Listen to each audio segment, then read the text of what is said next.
Hello, everybody. Welcome to Rob's Gaming Table. Maybe this time I plugged in my microphone. Let me check. Oh, I see colored bars bouncing. Hello, welcome. I'm Rob.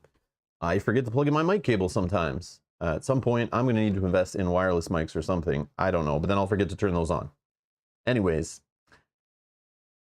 Yeah. I need to do sign language. Welcome to Rob's Gaming Table. I'm Rob. Today we're playing Nemesis by Awakened Realms / Rebel, are the publishers. If you're looking for the other modes of play, today we're playing solo, but we have played this full co-op 3-player and semi-cooperative 4-player recently on the channel. You can find those links down below in the video description under the playlist section. And in that playlist, you'll find all our Nemesis playthroughs, including future playthroughs, I'm assuming will go in there when it comes back to the channel at some point. But yeah, all right. Yeah, I don't have someone else playing with me at the table who also has their mic plugged in, so you can at least kind of hear me. When it's solo, it's just one microphone, so if I don't plug that one in, there's a problem. But hello! Welcome. Now, imagine I was recording this to be edited later, and I never plugged my mic in the whole time. Imagine that. I did a whole playthrough, and then went to go edit it later and saw that my mic wasn't plugged in. That would suck. I don't think that's ever happened to me, but I'm sure that's happened to others. That would suck. But having a live stream, call out the audio issues right away. Love it. Love it, love it, love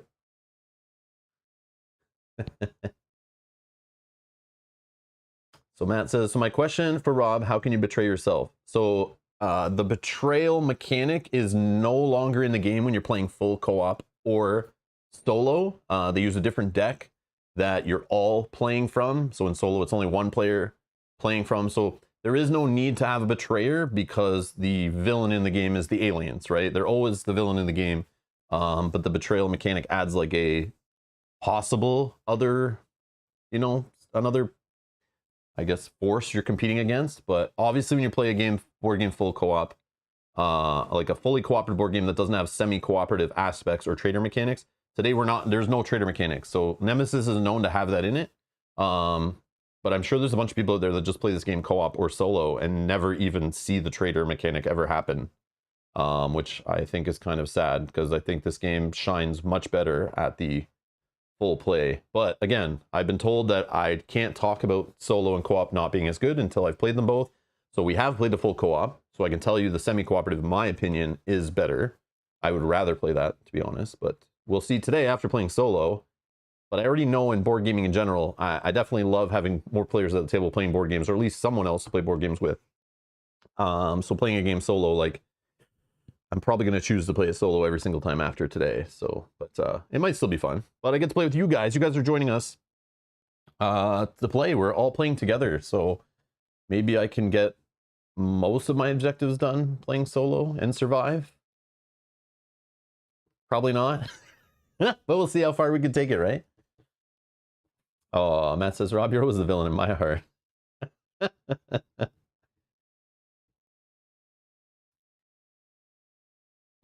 Yogi says, Rob was embracing the in space, no one can hear you scream. Yeah. Miming. You can use subtitles.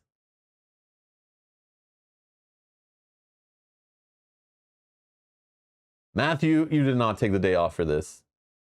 Now you put pressure on me. Now we got to take it serious because Matt's going to be paying attention the full time. Oh, man. Hello, Matthew. IS says, will you be playing four-handed solo? That's not how the solo mode is described to me. That would be playing 4-player full co-op. That's how I would consider that, but no.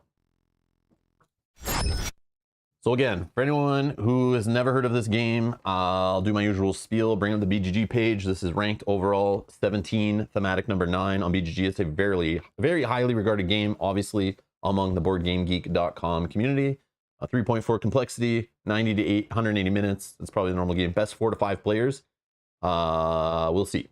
But yeah, best 4 to 5 players. I have not played 5, but I literally am in negotiations to try to line up a 5-player game off stream. 2 of them actually, a full co-op and a semi-co-op to teach some people.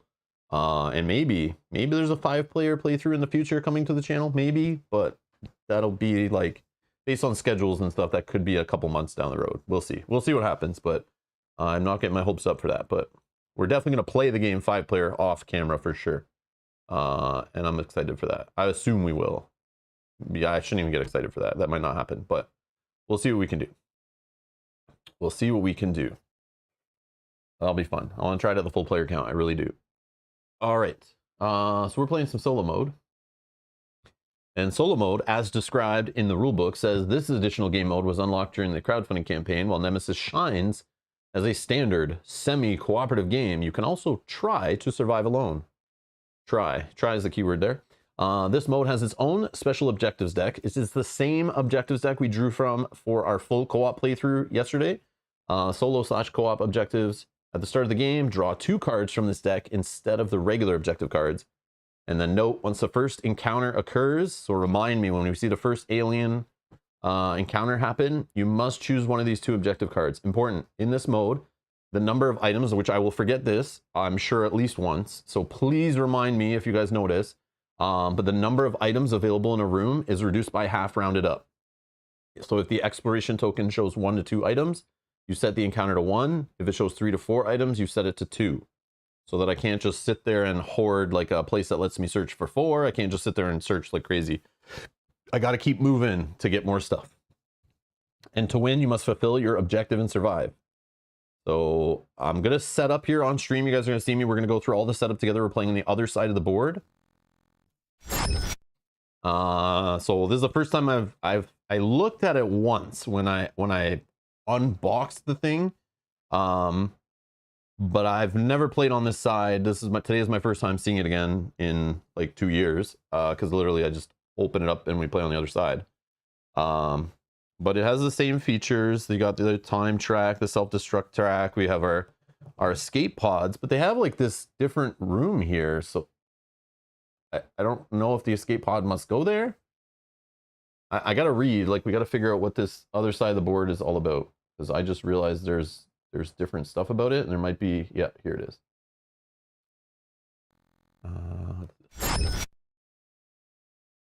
So alternative side of the board, the ship layout was unlocked during the crowdfunding campaign. So this was requested that I play on this today, which I was already going to do, but yes, is a good idea.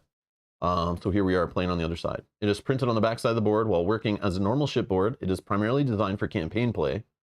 You can use it in any game mode, but keep in mind that it is more difficult to survive on it. So this is another reason why I don't think we're going to get very far. Plus, this is my first time ever playing solo. So, yeah.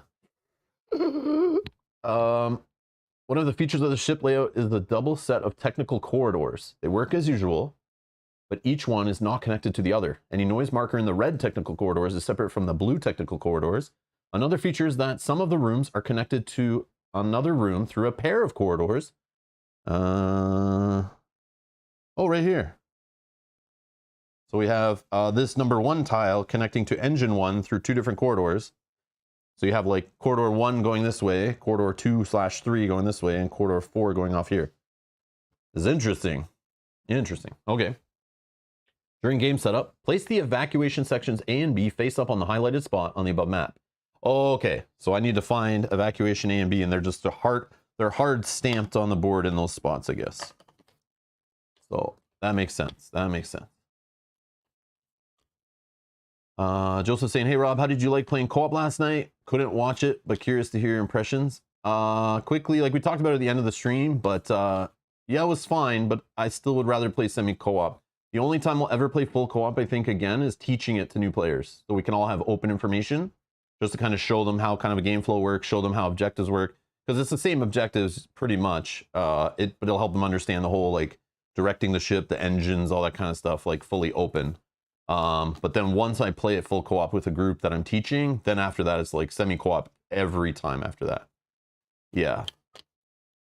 And it's cool that it's there. Like, to sell more copies, it makes sense. But I love that there's a choice. But man, I'd probably rather play so many other games that are just built for co-op instead of just kind of like a tacked on mode, you know? The game is obviously thematically needs to be based on the movies and everything it's based off of. The semi-cooperative like is the shining star. There's a reason the game sells so well. It's not because of co-op and solo modes. That is for sure. That is for sure. But again, it's not for every group either, though, right? Definitely not for every group. What is going on? What is that spinning? All right. Boom, boom.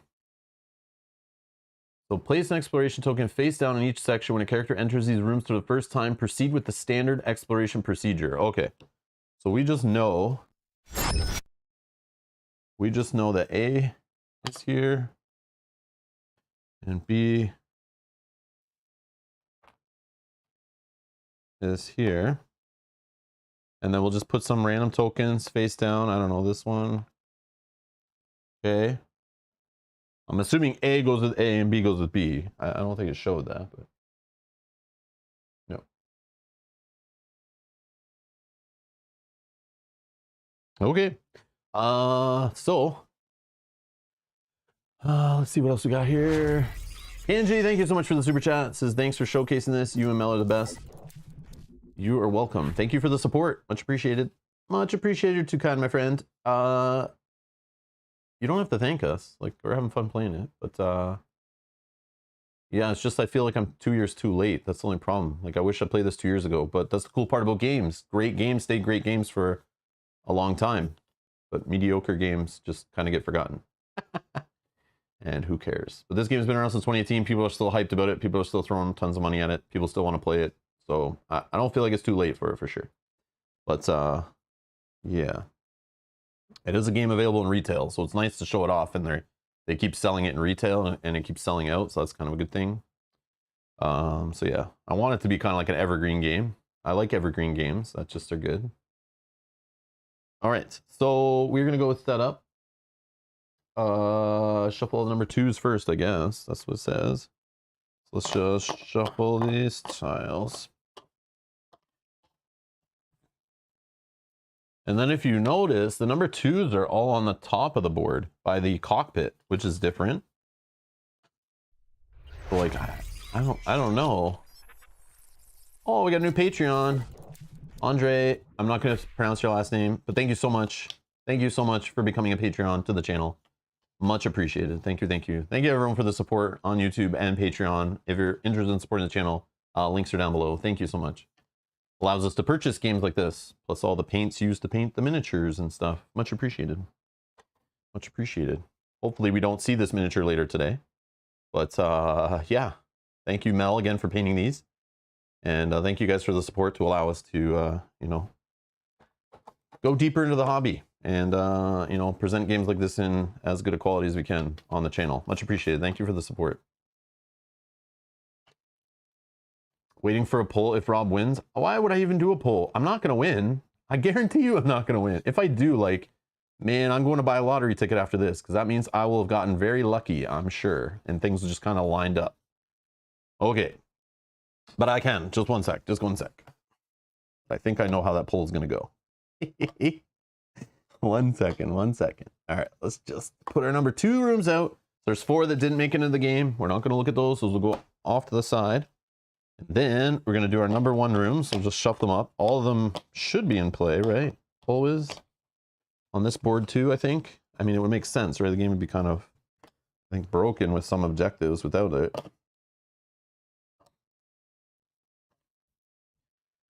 Number 1, number 1. And this is so weird. So many different weird spaces, like not where I'm normally. I've set this game so much up in the last like couple weeks or week and a few days. And yeah, it's weird putting it in this kind of orientation.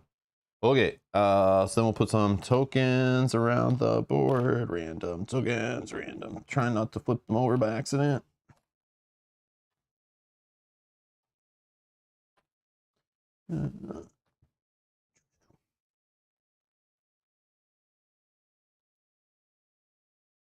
It should be 4 that aren't in the game. Yep. 1, 2, 3, 4 right here. Whoops. Didn't see it. Didn't see it. Okay, put those carefully off the side. What's next? Random coordinates. We have our coordinates cards. We'll get 1 random coordinates. Here, let me put the poll up while I'm setting up here. Make it easier. Will Rob win his first solo game. Maybe. Yes.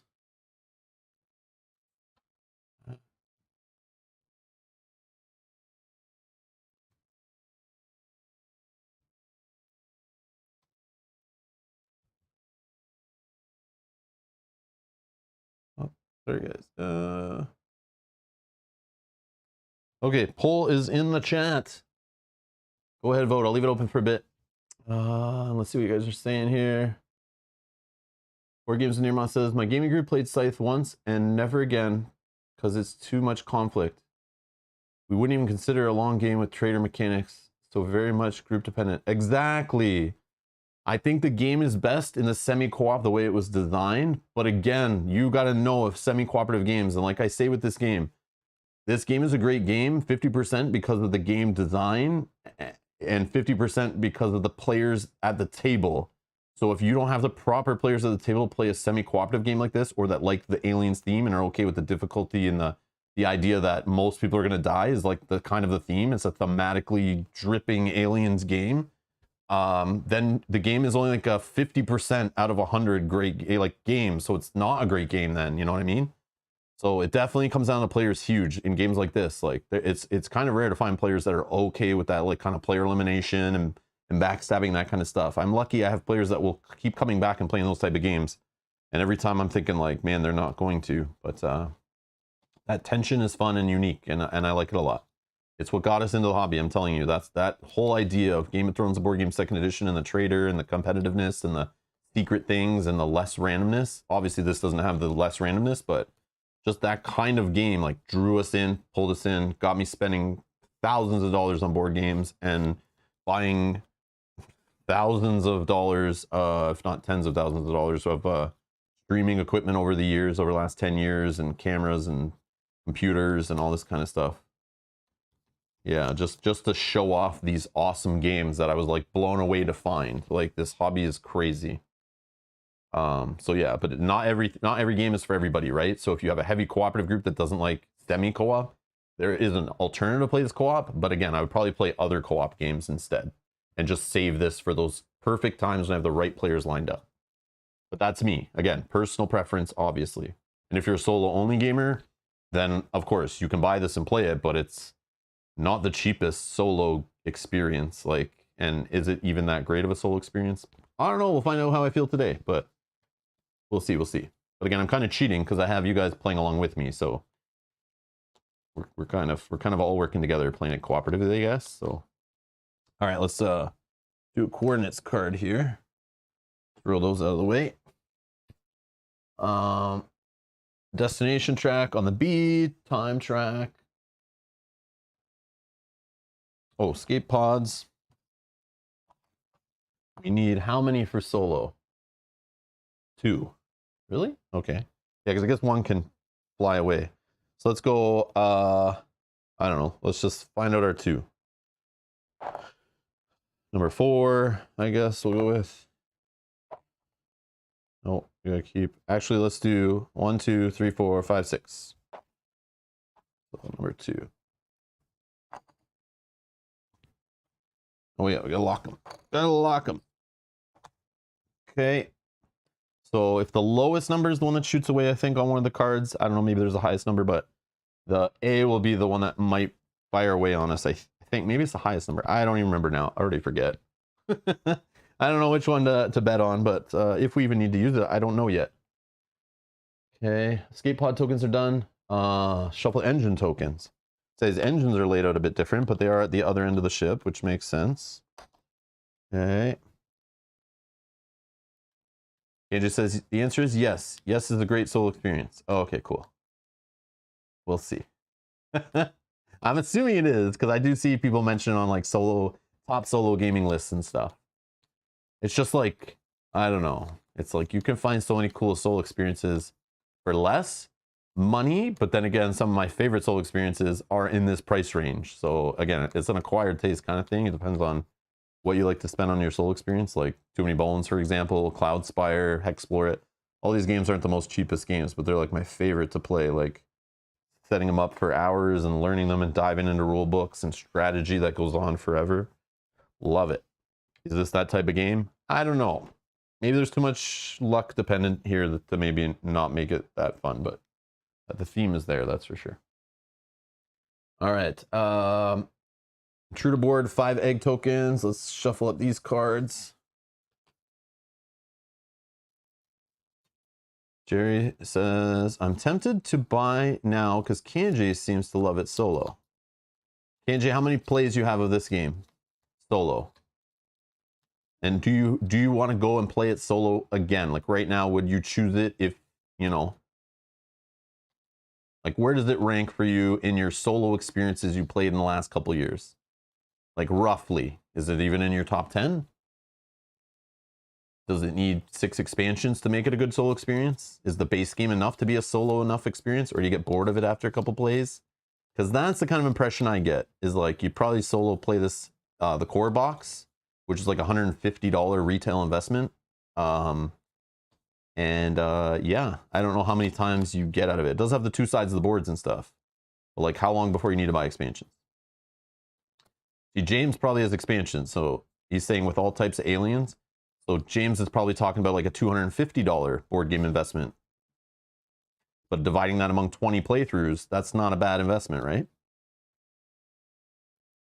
It just says 30 plus plays, and yes, I plan to jump all into Lockdown. Nobody even talked about Lockdown, man. Why are you bringing that up? Who's talking about Lockdown? There's no Lockdown. Man, Lockdown ended in 2021, I thought, right? COVID lockdown you're talking about? Oh, Aftermath was what hooked you. Okay, good to know, good to know.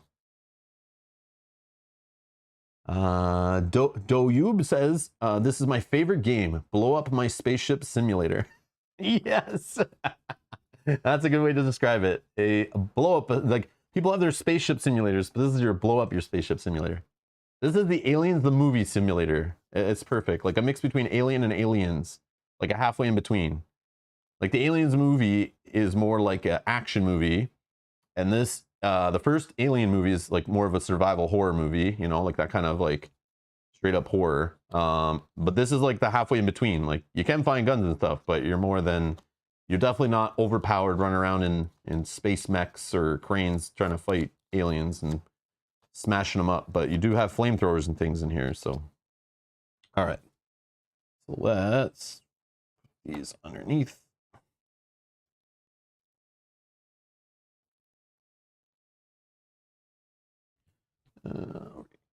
Okay, what's next? Oh, intruder bag development. Okay, so what do we need? 1 blank. 4 little larva guys. 1, 2, 3, 4. 1 creeper. Okay. And then adults are the ones that are like need to be randomized, right? I don't know what order we kind of had them yesterday, but okay, whoops. Shuffling tokens that I'm trying not to flip over is very stressful. 3 adults. 3 adults. 1 queen. Okay. And then 1 per player is still a thing. Yep, 1 adult per player. Okay, the rest will says. Okay, got them stacked here. Okay. Oh yeah, less adult tokens. Well, that's kind of a balanced thing, right? Yeah, yesterday thrown in like 7 or whatever on Sunday. 7 of them. Okay. Now we'll just do some quick. I shuffled all the decks, but we'll just do a quick shuffle of everything. Okay. Shuffle up our medical, technical, military item decks. Intruder attack deck. Okay. Contamination in backwards, upside down in sleeves, so No questions about seeing which one are contamination cards. Infected, I should say. Serious wounds. What did I... That's where that egg went. Man, I couldn't find that egg earlier. It got stuck between the cards. That's funny. I like dropped these cards and then I didn't see where the egg went, but it must have got stuck in the tray. That's funny. Like knocked it when I was putting the cards in. I probably like hit it in there like that. And events. Whoa. Come on, man. Okay, let's just do this. All right, whatever. Okay. Next is got our markers and tokens all in our inserts, ready to go. Doors and all that junk. Help cards. So we're the only players, so now we're gonna do our objective first, right? Yeah, objective first. So the solo slash co-op objective deck has 7 cards in it, I think, unless I've misplaced any, but I'm pretty sure that's all that's in there. We're gonna shuffle it up, and then we're gonna roll a D8 here, and we'll find our first one, number 1. Okay, and we'll roll it again. 8, no. Oh, I guess I could just count. 1, 2, 3, 4, 5, 6. Sure. Okay, these will set aside. Okay, so let's see what our first of 2 objectives are here. No man left behind. Send the signal, and all rooms on the ship must be explored. So again, we're getting both of these, but then we choose one to keep going with after the first alien shows up. And the other one is first contact protocol. At least 2 intruder weaknesses must be discovered. So we got to find the nest, grab an egg, or we got to take the blue character corpse from the hibernatorium at the beginning, and or an alien carcass if we can kill one of the bigger aliens and take 2 of those things to the laboratory, do the room action, and then we get to flip over whichever, either the character corpse, intruder egg, or intruder carcass. That one's tough. But man, running around the ship by myself, trying to see every single room and send the signal, hoping that that room's not like broken. I don't know what character we're gonna get. That could change which way we go. But keep in mind these 2 objectives because we're about to choose characters now. We're gonna get 2 options, right? I think we still do it the same way. And based on which character we see, maybe one is better towards one of these objectives. I don't know.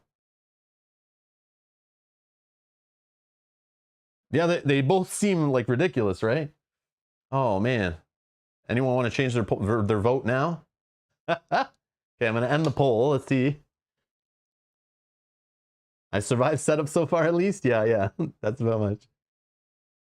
Yeah, see, Richard's saying, can I change my poll vote? So 45% voted hell no, that I will win my first solo game. 31% said maybe, and 22% said absolutely. So again, we don't have to decide yet. We can play a few rounds before aliens show up, hopefully. Hopefully we have a few rounds before they show up. And then at that point, we decide to throw one of these away and focus solely on the other. So you're saying there's a chance. Yeah, very... Reroll?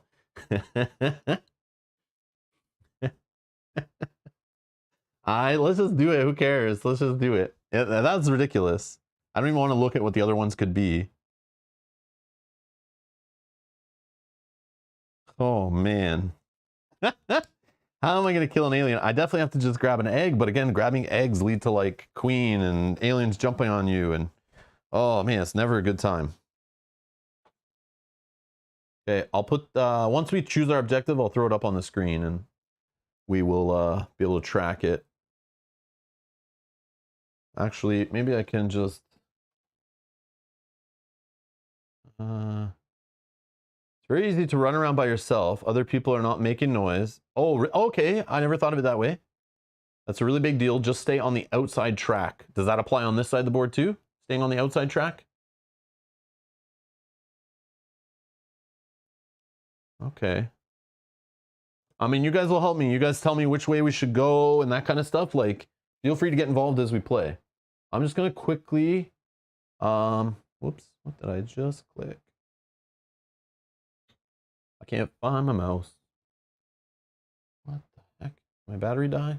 Oh, there it is.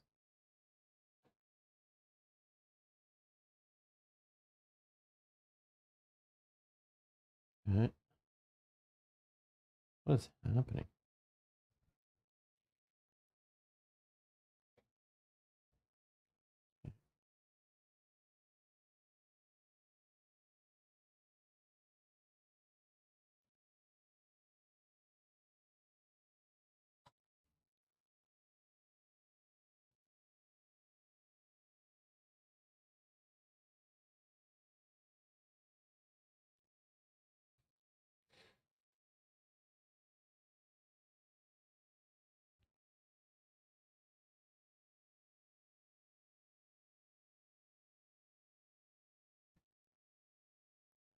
Well, there they are for now.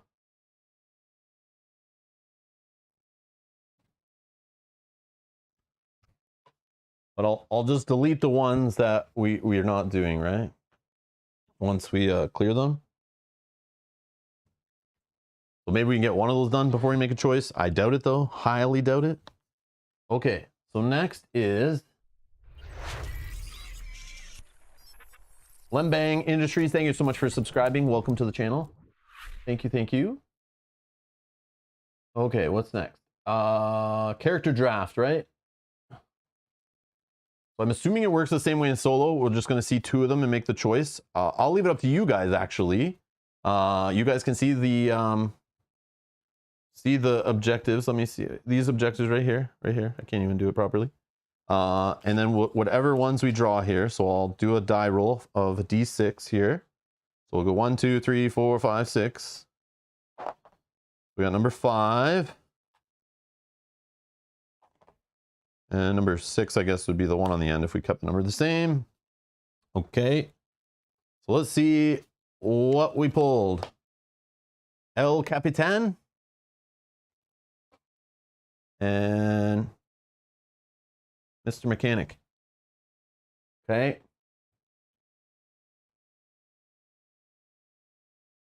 Which character should we play?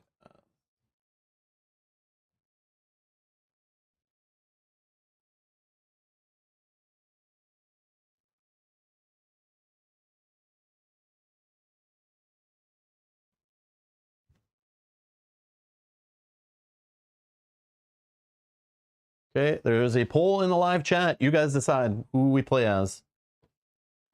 Who would be better for these objectives? What does the captain do? I think I played the captain one time, but maybe I haven't. I have played the mechanic. He was the first one I ever played.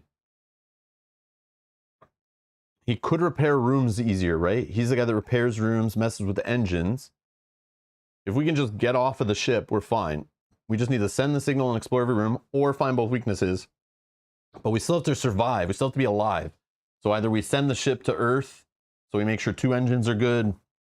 But I feel like it's just easier to get out in an escape pod versus getting into the hibernatorium to survive. But I mean, we'll see how the game's going, right?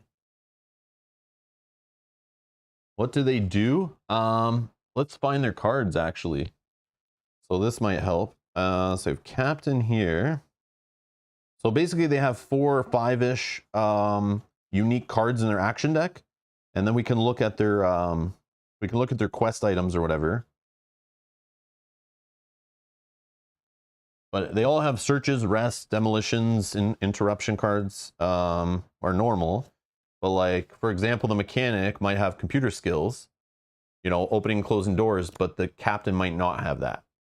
And you can, if you're in a room with a computer, use its room action without paying its cost. That would be useful, sending the signal and or investigating the weaknesses. I'm not sure how to say that, but thank you for subscribing. I'm sorry. We got the technical corridors with the mechanic, so he can for an extra card and an action, use in a room with technical corridor entrance, which on this map, I'm assuming since there's 2 technical corridors, is maybe better, maybe not. I don't know. I'm assuming you have to follow the same color corridor with this card, but it's not clear on the card. It just says any technical corridor entrance, but I don't think they're connected. I think that's a key thing with this map. So he's also has ingenuity for the mechanic. So you can discard the malfunction marker from a room you're in. For free, or repair or break the engine for free, or craft an item. So you just pay this card and you craft an item, and you can use any yellow as a tool. So that makes it easier for him to craft a taser or flamethrower. I didn't realize that was a thing. I never did that before. He also has pyrotechnics.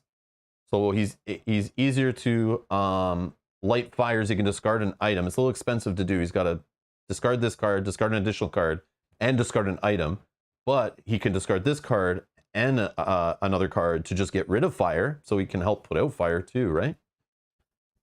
And I feel like, oh, fast repairs. He's the one with the cheapest repair card. So there's regular repairs, basic repairs, fast repairs. He's got the free one where he can just repair a room or do the engine stuff. So he's like 2 cards that help him with that kind of stuff. So that's his deal. That's the mechanic. But we can also look at his quest cards and weapon, right? So he has a plasma torch and the flashlight. So the flashlight is for 2 cards, perform a search action. I don't know, that's kind of sucky, or it just helps you if you get that? Like, what is that? That's a lot of work to get that, and then it costs 2 cards every time you want to do it. And then if you have a serious injury, this costs you 3. Like, when are you going to do that? That kind of sucks, I think. Unless I'm missing something. Plasma torch. This one is cool, though. Outside of combat, 1 card. Open or close 1 door in a corner connected to the room you were in. But you can also destroy doors can be closed. So you can, like, fix doors. This one is really cool. You just have to be in the storage room, toss an item, and you can make this. So if we're running around the ship to get all the rooms explored anyway, we'll probably get this done, and we can kind of close doors behind us, even if they're destroyed, and maybe help us just kind of run from aliens. I don't know. That's the theory. And then his weapon, where is that? The mechanic's weapon is an energy weapon. It's sawed-off shotgun, 2 ammo. Rolls of a single hit are treated as double hit. But that's literally only like 1 side of the die, 1 in 6 chance that this option even fires on. So it's not exactly going to fire off a lot. And he only has 2 ammo, so you're going to have to recharge this thing constantly. So we're definitely more running away from aliens with this guy than fighting them, I think. Which I think you want to do in the game anyway. So for the captain, the captain's weapon is the classic 6-shooter weapon. It's so you can't reload it with energy charges, but he has his own action card to reload it. 6 ammo, can only be reloaded with the reload action card, which you have. When you roll the double hits, you deal 1 additional injury. Again, 1 in 6 chance on the die to even roll that. But he does have the 6 ammo. So that's kind of cool. And then his quest items, he could get the log key, use in a room with a computer, 1-time use only. Look at the objective card of a chosen player, so it's completely useless in solo. But it's fine, we just don't have to waste our time even activating that. Then there's the intercom. Again, completely useless in solo, right?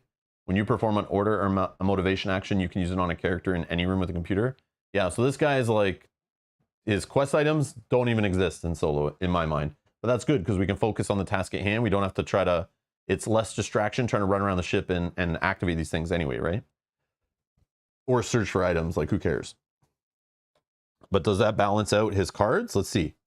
So there's this reload. So he's got this reload. There's the add 1 ammo to your 6-shooter. Motivation. All characters in the room you are in, including yourself, draw an action card. So this card literally like is a stall mechanic, I guess, but you're just like replacing this card with another card. So it's kind of useless, especially in solo, or in solo definitely. But he does have one of these suppressive fire cards. Discard 1 ammo, move yourself without triggering an intruder attack. So these are nice to have if you just want to use ammo as a way to get away from aliens safer. I really like those cards. I love characters with those cards, I think. His repairs, though, are a little more expensive. He's got basic repairs. So he has to spend this card, an action, and 2 more cards just to get rid of a malfunction marker. So again, if we're trying to send the signal and the room's broken, it's going to cost us quite a bit to fix it. Or if we're trying to repair the laboratory, if we're trying to find the weaknesses, depending on which route we go, right? He just has more trouble with the room actions if they're broken. And that, I think, is all his unique stuff. So, I don't know. Like, really, like, it's the decision between, like, Suppressive fire, like, is that going to be super helpful? I love these cards. Will that keep us alive longer and survive in the game? And the ability for him to reload his weapon to do that more often without having to dig and search for energy charges? Or is the mechanic's ability to use room actions and like basically that's kind of it, right? Yeah, fast repairs and room actions, like, oh, and getting around the ship easier. So again, if we're trying to discover every single room, technical corridors maybe not too helpful, but it might get us out of a jam. Or if we get to one end of the map, we might be able to teleport back to kind of get to another area we haven't explored so much. But yeah. Oh, Matt says use the flashlight to make shadow puppets to scare the aliens. I never thought of that. So the flashlight is OP for sure. Oh, the search action doesn't say to reduce the item limit. So it has to say it on it for you to reduce the items? I thought that was just part of the search function. I didn't realize that. Okay, so it's a way to spend 2 cards to be able to search the deck, but not, you don't care if your room has, like, does your room have to have search uses left in it? That's what I don't get. Like, maybe it cheats both of those things. Then it's okay.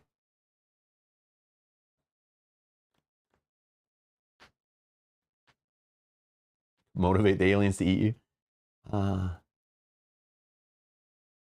Matt says if you take the captain, it's almost a guarantee the comms room in the laboratory will be broken. Yeah, but if I take the mechanic, they won't be. That's how that works. So John says if you're going to lose anyway, you may as well lose quickly and in a spectacular fashion. Mark says it kind of feels like you're being forced to play the mechanic here. I agree. This drafting thing in a multiplayer game is kind of cool, but it just based on the objectives you draw sometimes, it kind of like is obvious that one character might be better. And since we're only choosing one, you don't have other characters at the table that might be working with you in a co-op or semi-co-op game that could help pick up where you're weak, you know? We just have to take the character and have its weaknesses.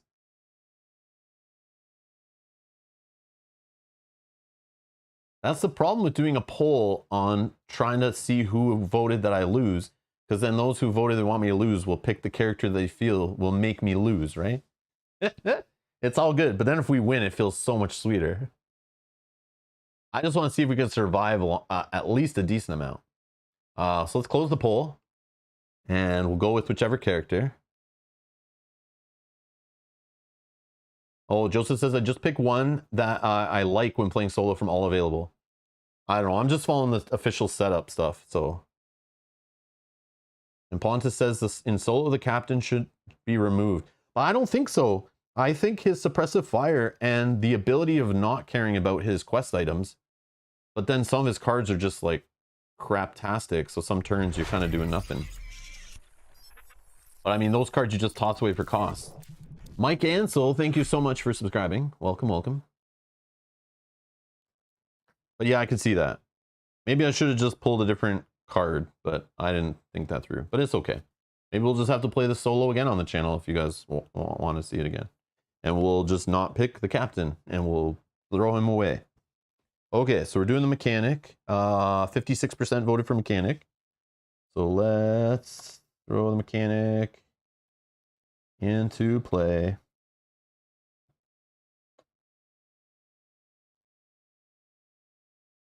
And what do we need? 2 ammo. Oh, that does not feel good. Okay.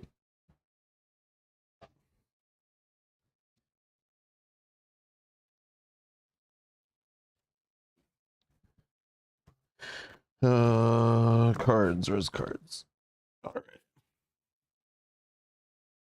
And what else? We got the board, the miniature. Where's the miniature?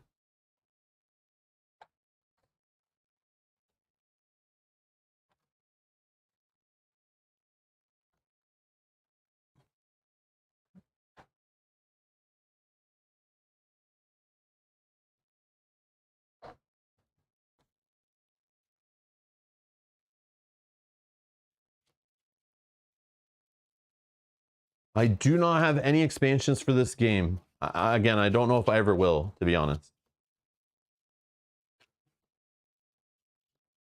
Yeah, I've owned it for 2 years. I just started playing it last week. And I'm having fun just discovering it. Yeah, I didn't buy any expansions because I hadn't played it to see if I even like it. But yeah, I'll see how it is with our other gaming group we're going to play off stream with. And if they like it, then maybe I'll look into expansions because then I know it'll get off the table a bit more. But yeah, we'll see. We'll see. I'll put it back on the shelf again and then play other stuff and see if I ever get the desire to pull it off again. Then maybe I'll start investigating expansions, or if they're like easy to buy or a decent price and stuff. I'm not going to just buy expansions just cause, but so far I see this game as being a quality game I pull off the shelf and play with a specific gaming group we have like once a year kind of thing going forward. It just goes in that same pile of games we've owned for like 10 years that we love once a year pulling off the shelf and playing. I feel like this goes right in there with those and becomes an option. But I don't know. We'll see. Too many games. Too many great games, not enough time is the issue. But yeah. We will see. Oh, yes, it's complete harmony. Okay. 1, 2, 3, 4, 5. 5. Okay. Okay. Action card deck, starting item card, ammo markers. Got our 2 quest items. First player token doesn't matter. Place the blue character corpse token in the hibernatorium. Done. And now we're good to go. I drew my cards. I got 5 cards. Let's see. Actually, I'm going to let's shuffle this stuff down. Throw these here for now. Throw these here for now. But we'll put our hand here. Okay.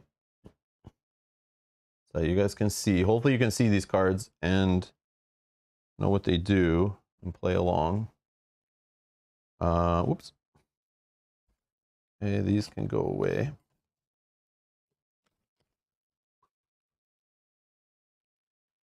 Okay. Now let me just take a minute to kind of look at this map. So this room right here is not connected to the hibernatorium. It is like its own little like cul-de-sac here, like a little court, a dead end kind of room, which goes to 2 technical corridors, which is neat, and then has 2 corridors splitting off. So this room is a number 1 room. Hopefully it's not like the lab, or the comms room would maybe be okay, but it's going to be tougher for sure because of 2 technical corridors, right? I don't know. And then we got our technical corridor spots, I'm assuming are these.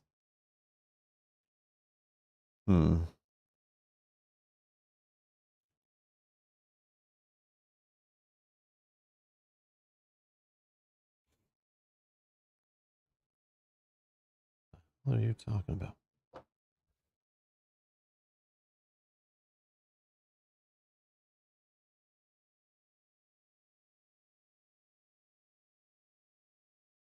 No worries to John. Good luck to the aliens. Go to hell.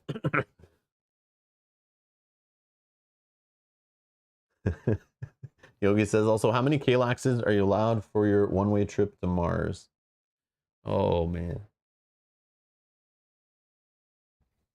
Okay. Okay. What are we doing? So we can go 4 different directions. 2 of them lead to the same room. So really, we only have 3 choices here off this first room, which is already different. So we can go corridor 3 here up to this room, corridor 4 down to this room, or corridor 1 or 2 up to this room. And these are number 2 rooms. So the number 2 rooms on the ship are these 5 in the front by the cockpit. Those are number 2 rooms. So they're different every game. There's 4 of them that aren't in the game. There could be like a room with slime. There could be something to check the engines. There could be like I think like the canteen or the break room or whatever it's called. The cabins. Just these like nice to have rooms usually, but not necessary to the game. They could help you. They could be useless. But if we need to go to the cockpit, we got to go through them. If we're going to do the explore every room, we definitely have to go through them. But I say we go to the number 1 rooms to try to find either the laboratory or the comms and just see kind of how it goes, right? So 14 rooms and 15 turns. Yeah, we can do a couple in the same turn. But yeah, that's tight, right? Like you gotta keep moving. I don't feel the room thing is smart, right? Because we always are gonna get like trapped, and certain times we're gonna just hold like 3 or 4 cards in hand to try to be safe. And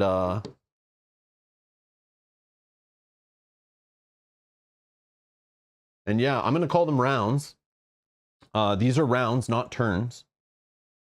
Because whoever designed this game has never played any other board game before, I guess. So they decided to call rounds and turns completely opposite thing to try to be cool and different, I think. But they totally failed because it's just super confusing to people learning the game. So I will call it what I want. Yes, Yogi says, I refuse to use official naming. 15 rounds. Rounds. Dang you, translating bastards. Oh, was it translation that messed it up? Is the designer like of a completely different language, like doesn't know English? And then somebody translated it incorrectly, and then that got through like playtesting and proofing and everything?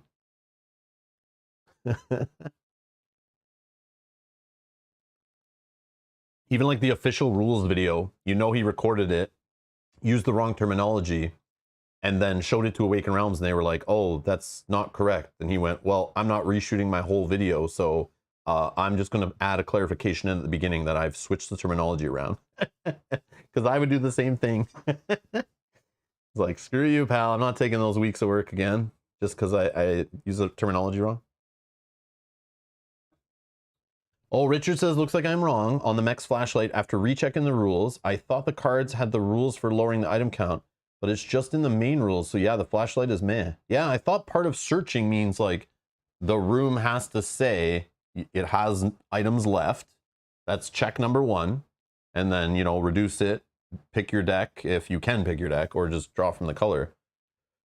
I thought the ones that tell you they don't have to reduce it, they're clearly specified. But again, that's a small card, right? So anyways, which direction shall we go? I feel like, oh, is it? It's a Polish company, but doesn't mean they don't like have somebody on staff that's like, you know, writes it in English. But I don't know. I don't know who designed it, right? Like Awaken Realms just handled like the Kickstarter side of it, I think. So I might not be like their designers. I don't know. But anyways, something went wrong there for sure. All right. I figure we go here because it's like, yeah, let's just go to number 3. So we're going to spend a card. And I guess we'll just get rid of an interruption. We'll discard an interruption to move regularly.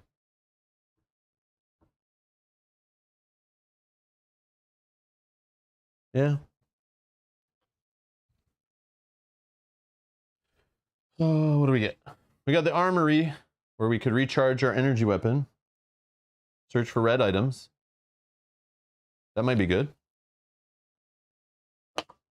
And it has 1 item. 1 item. Okay, that was correct. And we close the door behind us. Okay. Door is closed. And now we roll for noise.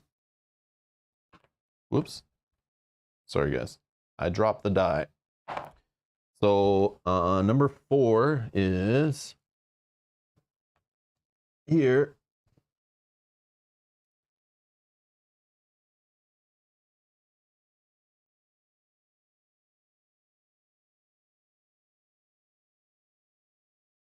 I think we just keep pressing on. Like, I just want to kind of go through all the number 1s, right? Until we find like the laboratory, right? Matthias, you missed nothing. Nothing. We literally just did our first move of the game. You're just here just in time. Okay. Yeah, we went through all setup, choosing characters, everything. All together. Here we go. So just move again, right? So we'll do... Let's get rid of... Or should we search? Search for red items, maybe? Oh, yeah. It's still one item, though, right? Half rounded up. Oh, I didn't pick up the body. Yeah, we'll say we did that. I forgot about that. So I'll spend demolition. And yes, I picked up the body. Thank you. Thank you. Duh. I have that objective. Yes. So that's the end of one player turn. I'm not in fire. We'll just keep going. So the next two actions we can do. I think I just search.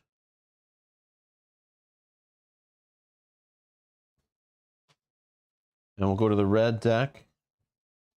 And we'll go down to 0 left in the room. Build a taser as fast as you can. Okay, James.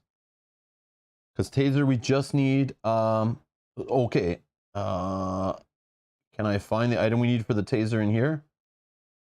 There's an energy charge, right? Yeah, there it is. But what's this other one? Comms key. If you're in a room with a computer, look at the objective card. Okay, we don't care about comms key. That's useless. Useless, useless. Okay, so we're taking the energy charge for sure. And that will give us one thing we need for that. But remember, we have this ingenuity, right? So we can get any yellow item, even without the tool symbol, and we'll be able to craft.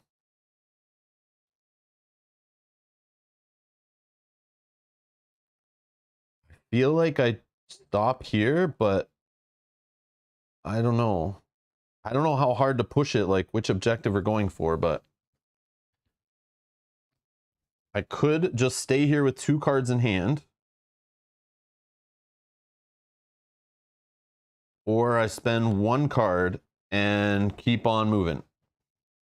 But then I'll roll for noise. I could get an encounter. I don't want to move cautiously with 2 cards because then I'll have an empty hand. So even like a larva jumping out could be trouble. But curious what you guys think. Like this, I still trying to understand like how far to push it and when. Like late in the game, sometimes you gotta push it, but if you stop, you make the room exploration harder. Okay. So keep moving. But then if I move too recklessly, I make the game in general harder because then I'm more likely to have aliens jumping on me right at the beginning of the game. All right, I'm gonna keep pushing. I don't know, Yogi. It all depends which objective we find the stuff for. So, I mean, not which objective, sorry. If the intruder weakness stuff, if we can find the laboratory quickly and maybe the nest and kind of maybe get one of the things done with the body. Matthew, thank you so much for the $20 super chat. Says we can get through this. Yeah. See, getting through it though, Matthew, and winning is 2 different things. But I know what you mean. Yeah. We're all gonna work together. We'll figure it out. Go alien hunting. You got a flashlight, Jerry? Yogi says, I would go slow early so you don't get distracted hunting to heal wounds and injuries. Yeah, like your game can spiral out of control the more reckless you are, like quickly. And later, when the aliens are jumping out every 2 seconds because our noise is all over the place, we're just going to be moving anyway to get away from the aliens. So I feel like we'll cover a lot of ground later in the game. But again, we might be injured, so we're drawing less cards and stuff. And that's why I think if we took the captain and had the suppressive fire, he is more leaning towards the exploring the ship, I feel. Because he has all the ammo, you can get out of situations without getting killed, we can last longer, move faster, I feel. But the mechanic can teleport around the ship, kind of, if we have yellow rooms or technical corridors going on. So he might be able to get out of being chased by aliens and like get across the board away from the aliens, in theory. We'll see. So it also depends if, you know, certain rooms are broken and stuff, but we'll see.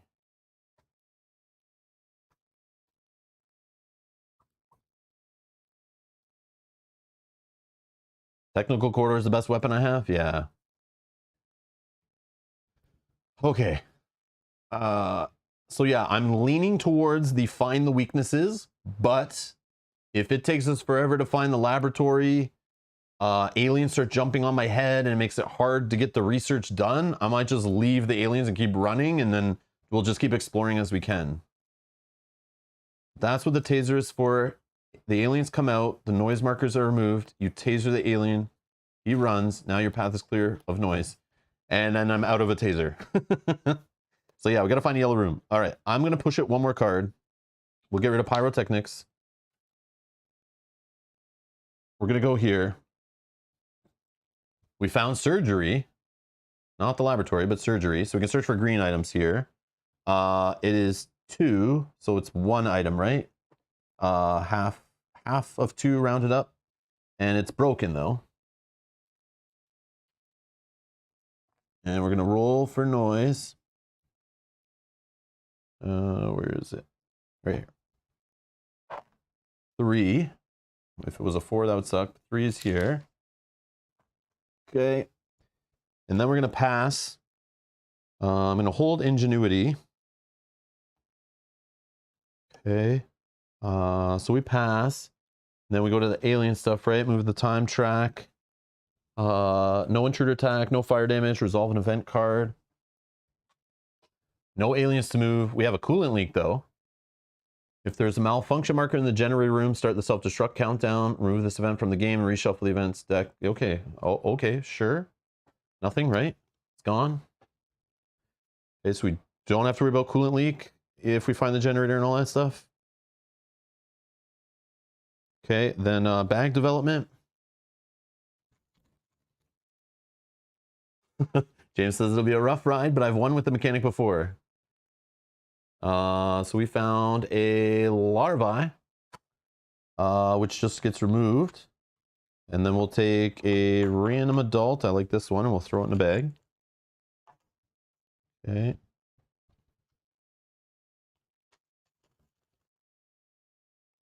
And it's back to us. So we'll draw up computer skills, rest, search, and fast repairs. So the one card left is it is that one that we're talking about, technical corridors. The card that's left in my deck. Damn it. But that's okay. I don't think we need to use it yet. Because all these ones, there's no technical corridors in these rooms right here. But could be helpful from this dead end though. All right, what's the play? What's the play?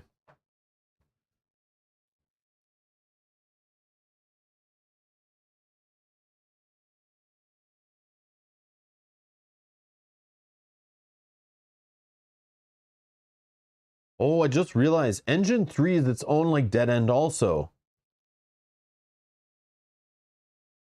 But maybe this turn I just get into the engine, then I use the technical corridors here to get to somewhere else if I draw up to that for next round, right?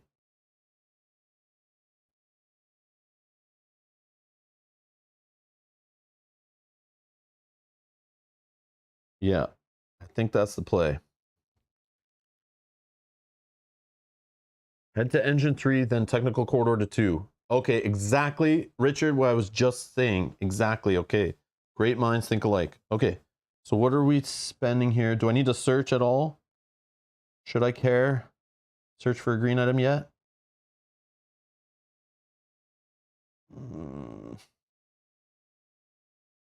What could I get in the green items? Something like a med kit or bandages, most likely, right? Which could be helpful. Do I care though?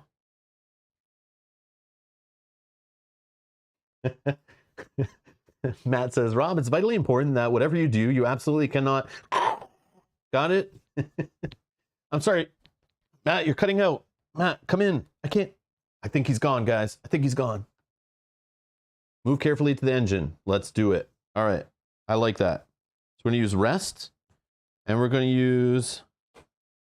I guess... Let's use ingenuity. We'll just get rid of... Oh, that could check the engines. Not that we care. I'm going to say I'm not going to care about the engines.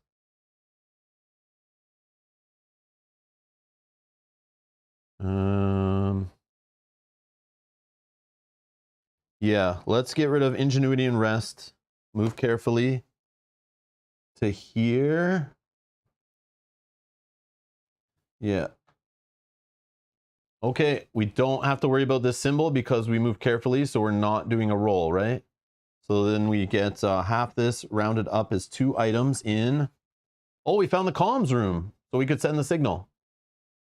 And it has 2 items in there. Okay.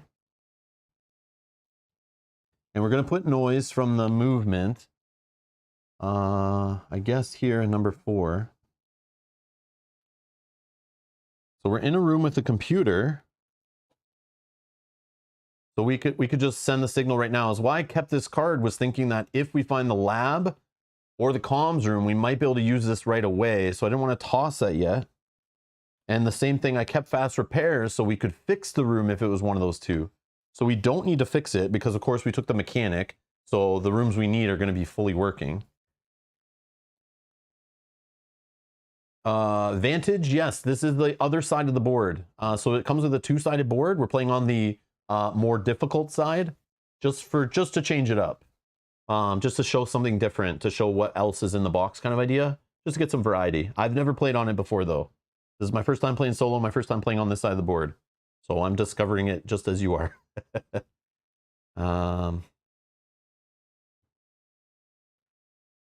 Yeah, it has like dual technical corridors, and some rooms have like 2 corridors coming off them, and there's like a lot of dead ends and stuff. It's like a little more difficult. The engine rooms aren't connected. It's neat. So far, it's neat. All right, so let's just send the signal, right? Because I'll regret it later if we didn't do it while we were here, even if we toss that objective. But then we're like really leaning towards just exploring every room. So I'm going to spend computer skills. If you're in a room with a computer, use its room action without paying its cost. So we're going to send the signal, which we just get a little glass bead here to send the signal. So the signal is sent, which I will also...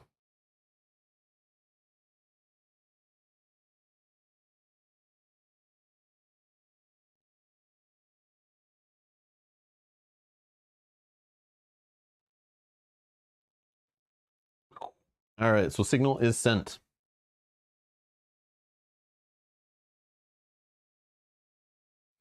Now that changes things, right? I could move cautiously into the engine 3, but the problem is I'd have no cards left in hand. I would have to place my noise token either in the technical corridor for red or in this 1 and 2 room, which means if I pull an adult token in the bag advancement, it means I'm rolling and I need to roll like basically a 3 or an X or something, because 1 and 2 would be covered, or the technical corridor. I might actually not go through the engine, actually. Maybe I careful move back to here, but I think I just stay where I am for now. I could search for a yellow item to try to get the taser. Maybe I do that. Maybe I search and then just hold with 1 card. Risky.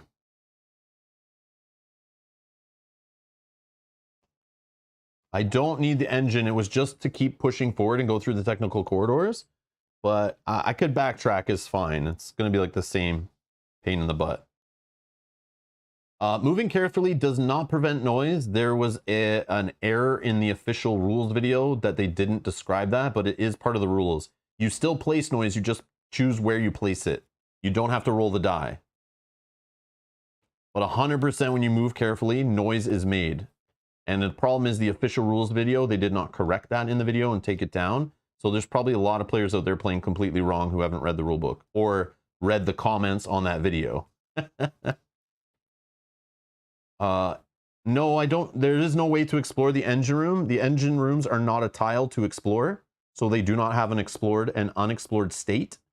So I just need to flip all the tiles that are face down. I don't need to go into the cockpit. I don't need to go into the engine rooms. I don't need to go back into the Hybertorium. It doesn't have 2 different statuses.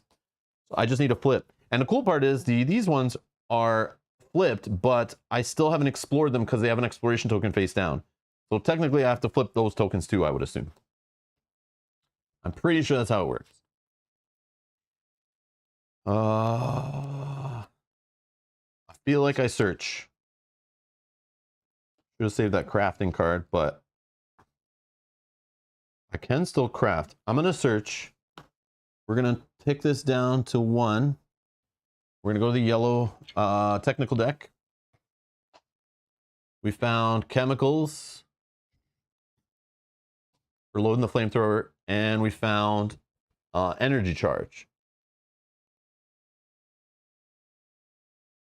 So we can't craft anything until we get our other card back that helps us craft. I spent it by mistake because I was thinking the room might be broken. So, oh, but that could have repaired a room.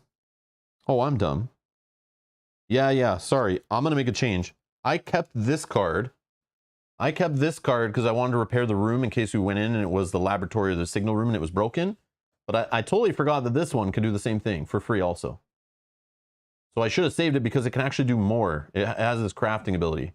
So that's the card I'm going to save as my last card. We'll say I spent this one instead. Because this one does less, right? It's technically. So like I should have thrown that one away. Yeah, I forgot this one can do the same thing. Ingenuity. OP. All right. So I'm going to take, I guess, the energy charge. So now I have 2 energy charges. Okay. I can use Ingenuity, the bottom effect on it, to craft any item. You can use any yellow item as the screwdriver symbol there, as a tool. So I could craft both of these together, a little battery symbol, and then I can say this is a tool item, and that will let me craft the taser. And the taser... So I could craft this. So if I craft this and end my turn... I don't have any cards in hand. That's probably bad, right? Choose 1 intruder in your room. It suffers 1 injury and retreats. Yeah, I probably should still not craft this right now. I should hold the card and craft it next turn, I think.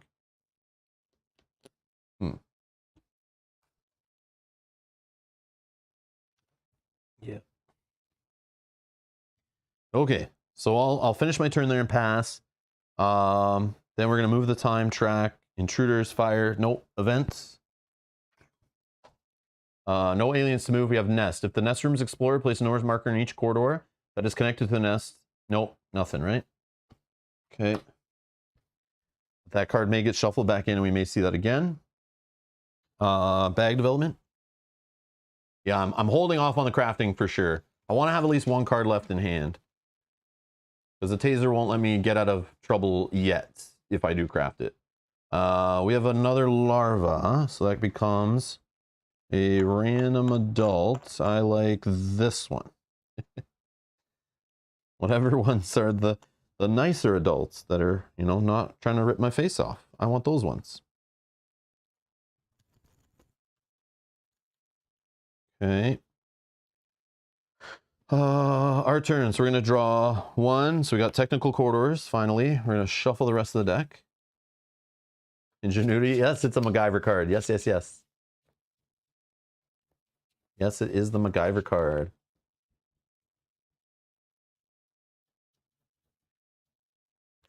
Okay, we got interruption, pyrotechnics, and computer skills.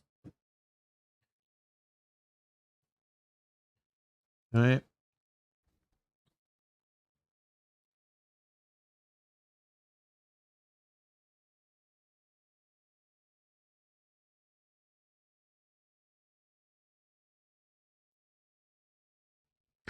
I'm debating carefully moving into here, dropping a noise behind me, and then using technical corridors to get from this corridor into this room right here.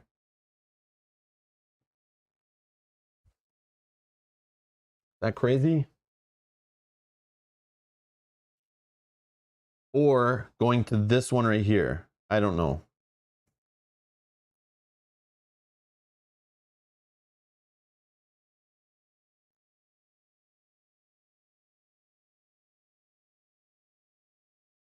Or I could do this one here, but I don't think I go there yet. I don't know. I wish these ones had technical corridors. Good plan. Let's do it. All right. Let's go with interruption and pyrotechnics to move cautiously or whatever it is. We'll drop a noise behind us. Then we'll play technical corridors.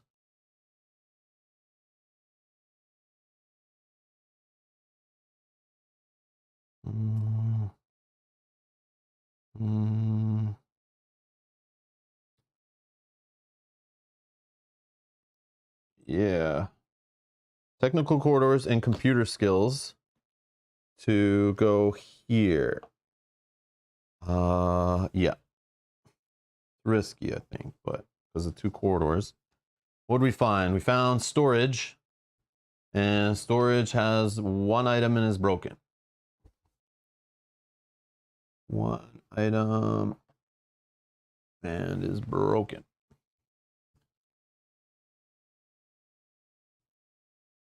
Okay, we roll for noise. 3.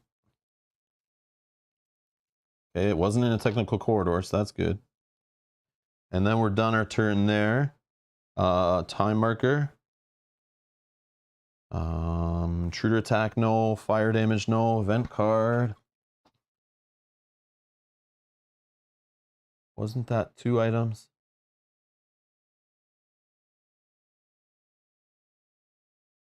What?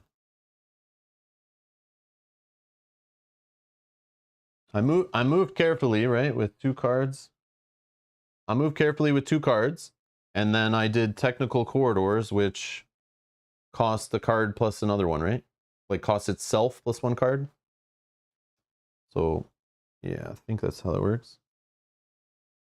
Oh, plasma torch in the storage room. That's where I am right now. I don't know if I'll need it though, but all right. So aliens, none on the board. Remove all intruders which are not in a room with a character from the board. Put the respective tokens in the intruder bag. Well, that would be a nice one if. Hopefully that we see that later in the game. Items are halved in solo play. The explore marker, it looked like 2 items and a malfunction. Isn't it half rounded? Isn't it half rounded up? So half of 2 is 1?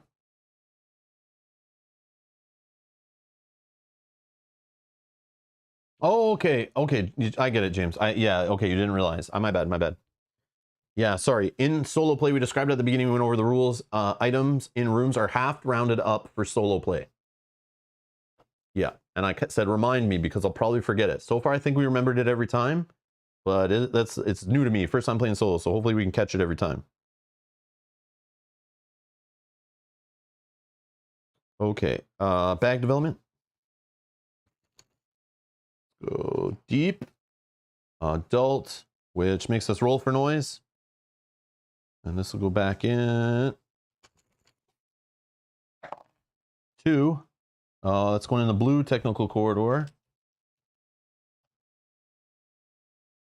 Okay. And we're good, right? Draw. 1, 2, 3, 4. So we got search, rest, demolition, fast repairs, and still ingenuity.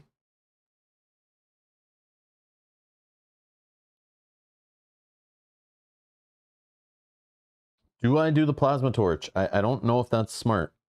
Maybe I do the plasma torch and just craft the taser.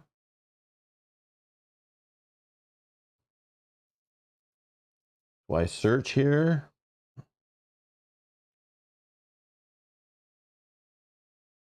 So yeah, I could craft the taser. I could search.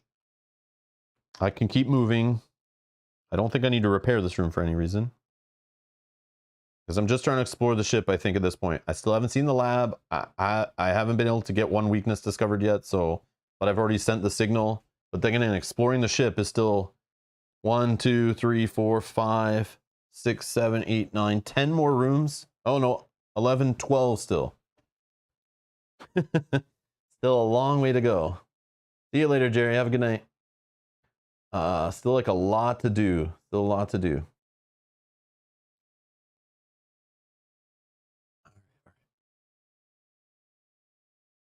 As long as you stay lucky. That's what I was saying, Bullet. We need some luck on our side for sure. Aren't both your hands full? Oh, is the taser a heavy? No, the taser is not a heavy item. It has no symbol. You can just put it in your backpack and use it when you need to use it. Or were you guys saying something else? Oh, is the plasma torch? No, plasma torch is also not a heavy item. It does not have the heavy item symbol. So what are you talking about? 2 hands full. What are you talking about? What are you saying?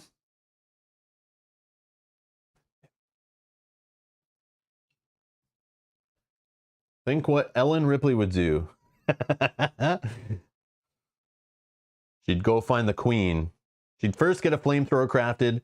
She'd go find the queen and take that bitch down. That's what she would do.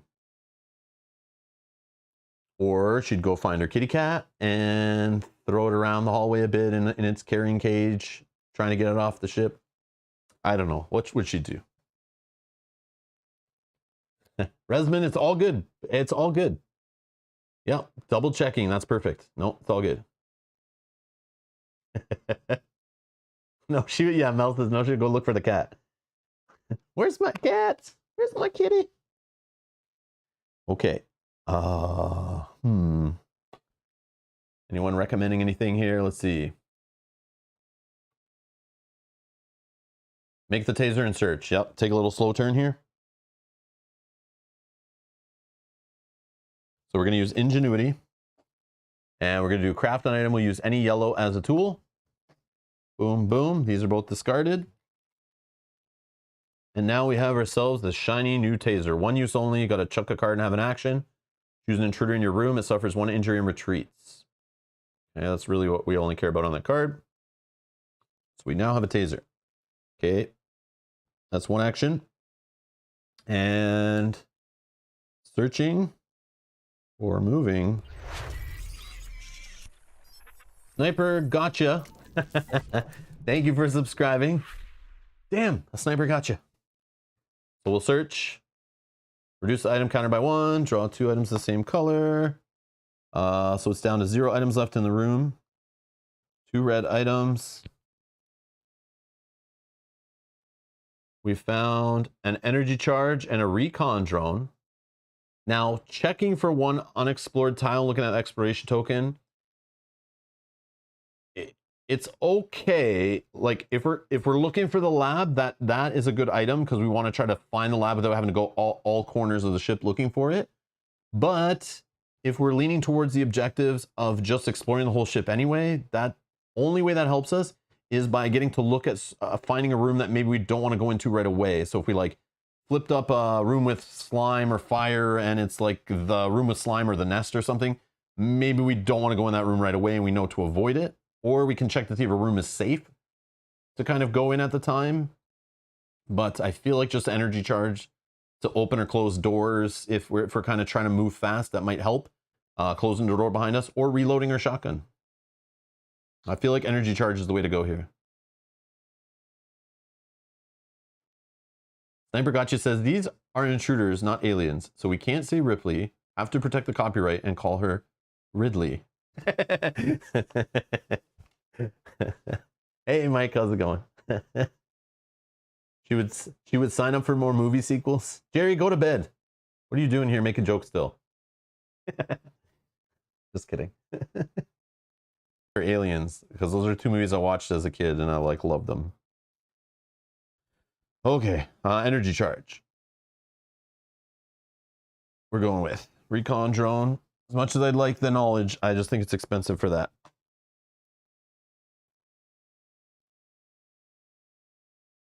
But man, we could still change to do any other objective, but we can decide when that happens. Now, do I move and hold 2 cards? Do I not push my luck here? I feel like I move carefully, maybe.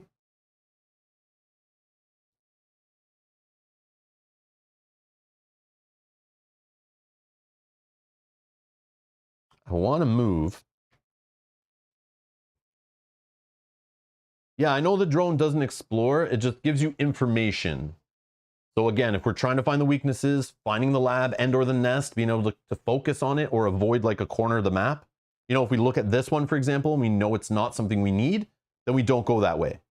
Just because I sent the signal doesn't mean I'm going to go with that as our objective. We can still pivot. Because again, we have the body.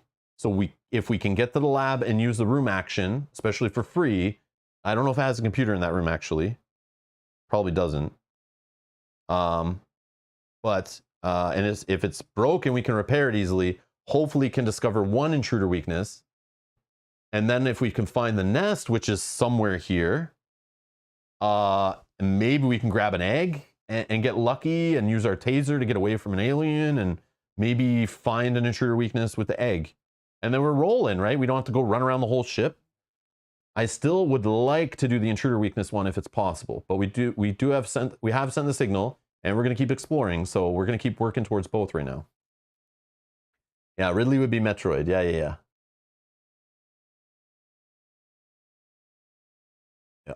I feel like the energy would be good for the door thing later too, right? If we're like trying to move around the ship and we get blocked by a door, or we can drop a door behind us if the aliens are chasing us, kind of idea.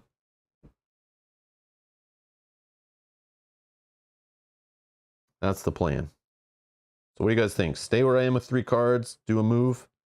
I feel like I move, but hopefully I don't move into the nest and it's on fire and I'm kind of screwed. So I don't know. I kind of feel like staying where I am, but I also kind of want to push it a little bit. Because if I stay here, I have the technical corridor and number 3, which rolling for noise will be just as likely as if I move here and either careful move and choose where I drop my token, which I probably should do. Careful move, maybe. And then put it here.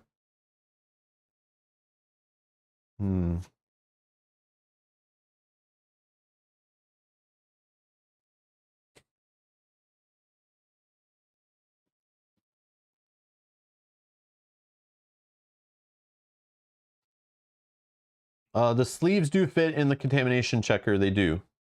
Yeah, we used it sleeved every time we played. I have to move carefully. All right. I'll toss demolition and rest. We're going to move carefully to here. We found the generator. Oh, and this doesn't matter. Unfortunately, we should have just moved normally, but it's too bad. We get 1 item. And because we're not rolling for noise, this doesn't matter, unfortunately, because this replaces the noise roll, but we don't have a noise roll to replace. And then we're going to place a noise in this one. But at least it's not broken. I don't think we need to initiate the self-destruct sequence at any time, but if the event deck starts it or something, then we might need to. All right, we're done. Move the time marker to 11. Intruder attack, no. Fire damage, no. Event deck, no aliens to move. Oh, it's going to malfunction anyway. That's fine. So place a malfunction marker on each yellow room with the computer and remove this event from the game. Then we're going to shuffle the discard back in. So we have a computer malfunction here. Is that it? Oh, up here too. So send the signal just got broken. So we have 1, 2, 3, 4 malfunction markers out of 8 that are in the box. If we were to put down a 9th, the ship blows up. And then we're going to shuffle back in lurking and nest, which both will hopefully do more later, but nest would suck.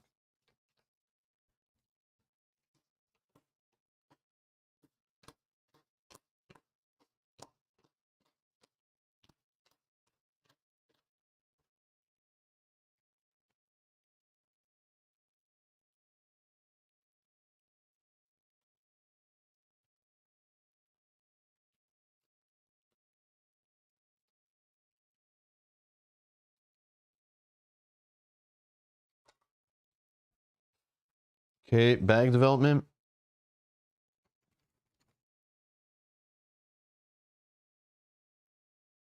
Oh man, larvas are disappearing. I feel like we only have like 1 maybe left in the bag. Maybe none. I don't remember.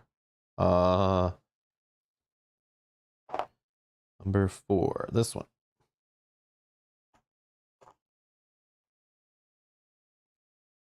Okay. So still no aliens. No encounter. We haven't had to choose our objective yet to split, to pick one. Okay, we get search back. We're going to shuffle our deck for our other 3 cards. Yeah, but Mel, that just means like it's going to be so rough once the adult tokens start being pulled. Like we're, you know, like it's just going to be every time roll for noise, alien, roll for noise, alien, like jumping our head. Like it's going to get so disgusting. We won't have any breathers later in the game. We're using them all up now when we like might be okay having an alien jump on us now. Maybe not. I don't know. Maybe it's kind of good. I don't know. Maybe I should have been more risky then. I don't know. Demolition. Rest. Computer skills. All right. What do we want to do? You move down to here, right? Let's get rid of rest.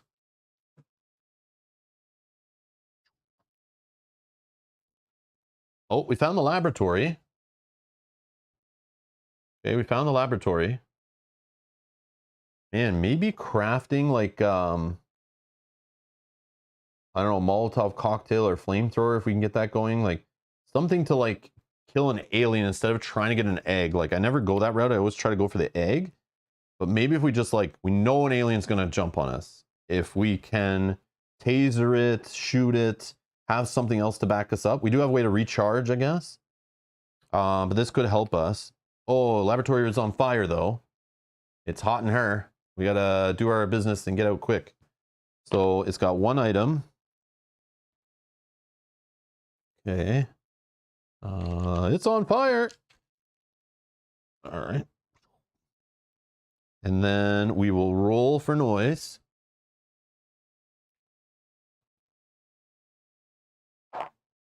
One. That kind of goes the direction I was thinking of going, but I mean, we have other options. So what do we have left? We have the nest is hiding in one of these 3 rooms. What else? What else is in there that we're missing still? Just trying to think.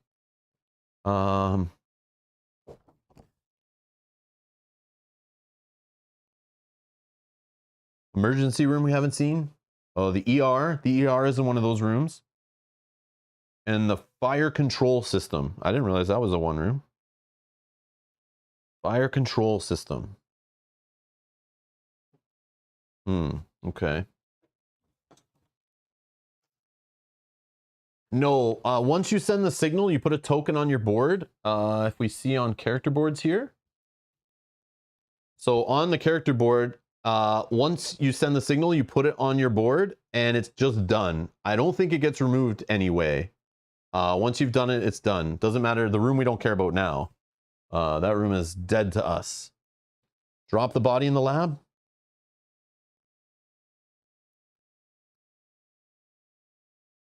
And then just keep going. But then we got to waste an action to pick it up. This is the problem where I get at, right? If I find the fire control system, we could, with computer skills, try to stop the fire, right? And then play it more safe, just get away from the fire. If we find the fire control system, I just don't know which way we go to find that. That's again where the recon drone would be super powerful right here. Again, but I don't want to stay in the room anyway, so we're going to keep moving. Choose any 1 room, discard a fire marker from that room if there is one. All the intruders in that room run away in a random direction, determined by drawing an event card, 1 event card for each intruder. And you can use the fire control procedure even if there is no fire marker in the room to make the intruders run away from that room. Well, that's neat. Okay. So do I just drop it? And then try to, maybe because I might go find an egg, right? Oh, I don't need to pick it up again? Oh, I always think that. Is that how it's worded? Where is the surgery? Scan all, nope. We're looking for laboratory. Analyze 1 object. This action can only be performed if one of the following objects is in the room. Ah, you don't have to be holding it. Okay. For example, carried by the character. For example, okay. See, that carried by the character part, this carried by the character part, I always kind of took that Two literally, right? Character corpse, intruder carcass, or egg. The object is not discarded after research. You may drop it for free, though. Yeah, and the way it describes that, right? Like after you research, you can drop it. So those two things kind of make me think you have to have it in your hand, even though it says, for example. So it just has to be in the room. That I didn't know. Can I craft the fire extinguisher? No, the fire extinguisher is an item in the deck only. Yeah, the only things you can craft in my copy of the game here is an antidote, a taser, a flamethrower, a Molotov cocktail. Okay, I'm going to drop it then. Free action. Drop it in there. Or not an action, just for free, right? And then keep moving, right? But it is tempting to stay here.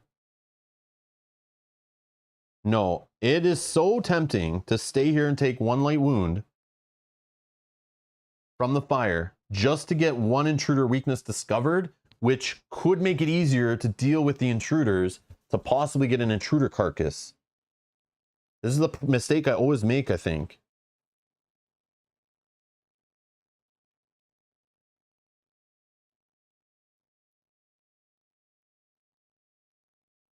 Okay, so maybe I do that with my computer skills, right? The room has a computer.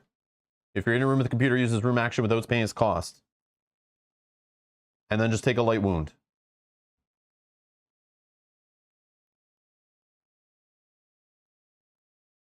Yes, you can use a room that's on fire, just not a room that is malfunctioning. Super weird, but that's the way it works. Okay, so I'm going to do my action, second action there, to do the room action. And we will discover the character corpse weakness. And then we're going to take a light wound because we did our two actions and we ended in the room with fire. So we found vulnerability to energy. Any energy weapon attack that deals at least one injury deals one additional injury, which I do have an energy weapon. So that's kind of cool. So that should help us kill an alien faster if we need to go that route. Hey, Shamar, how's it going? So, now we'll start a new turn or whatever.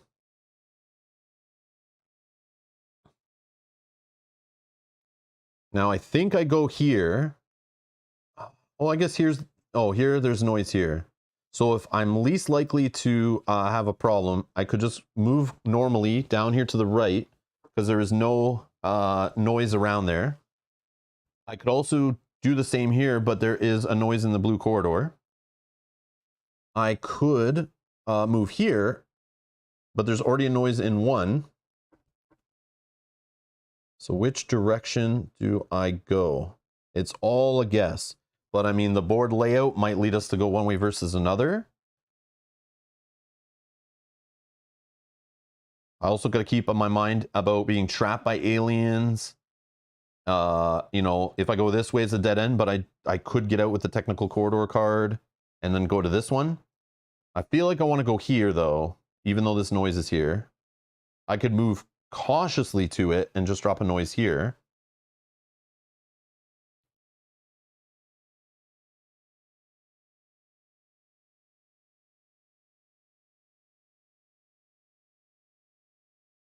The fire only burns eggs and injures intruders and gives us wounds as characters.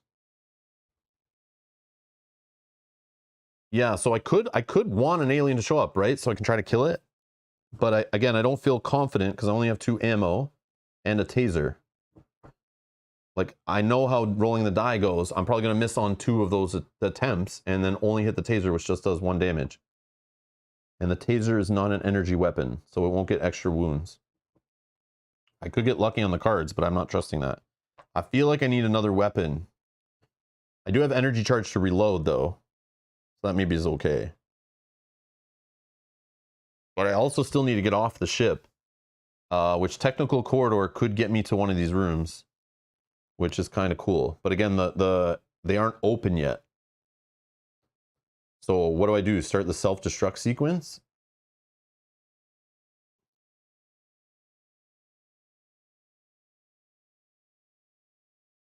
Yeah, like how am I getting off this ship?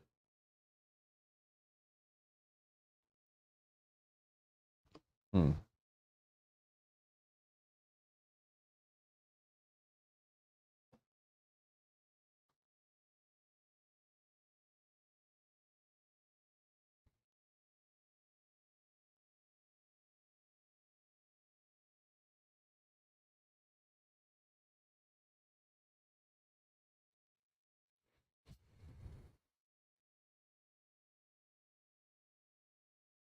Nest would be great though, since it's also next to the lab again.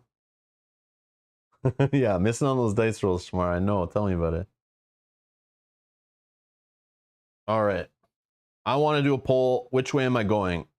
If I move, or do I stay? Let's do 4 options here. What to do now? Move north. Move east. Move west. Or I guess I should move no matter what, because staying here equals another light wound. So yeah, let's just do those moves. I know the lab being next to it, or the nest being next to the lab is not a good thing. I've learned multiple times. I thought it was amazing, but it's not great. So again, moving north, we have a noise marker here, but no noise on 3, 4, and 2.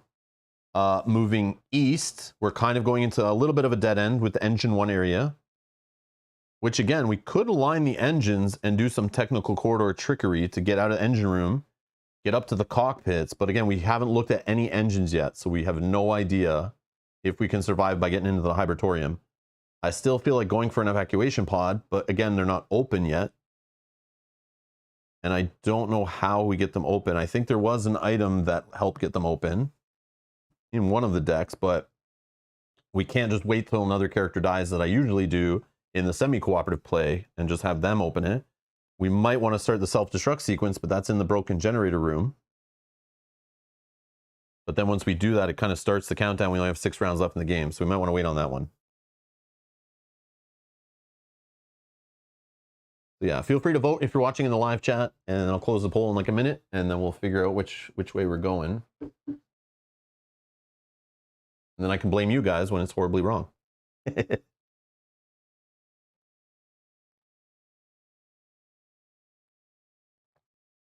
problem is we pulled all our larva tokens, I feel. So having the nest next to the lab, it's more likely we're going to have an alien problem. You know what I mean? And we shuffled back that nest card back in the event deck already. So if we're in the nest or the nest is revealed, things are going to happen. It's going to be bad. All right, let me close the poll.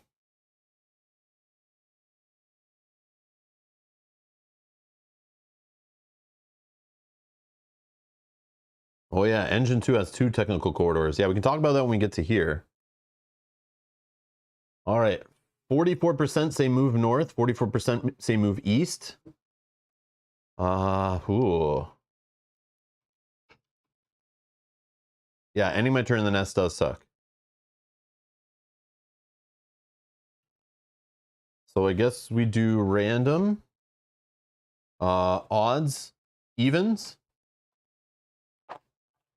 Odds. We're going north. And I will do it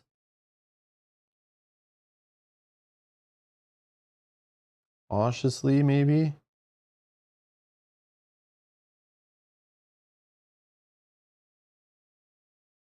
No, let's get crazy. Let's throw away demolition. Just move normal. Oh, we found the nest. It was in the north. Okay.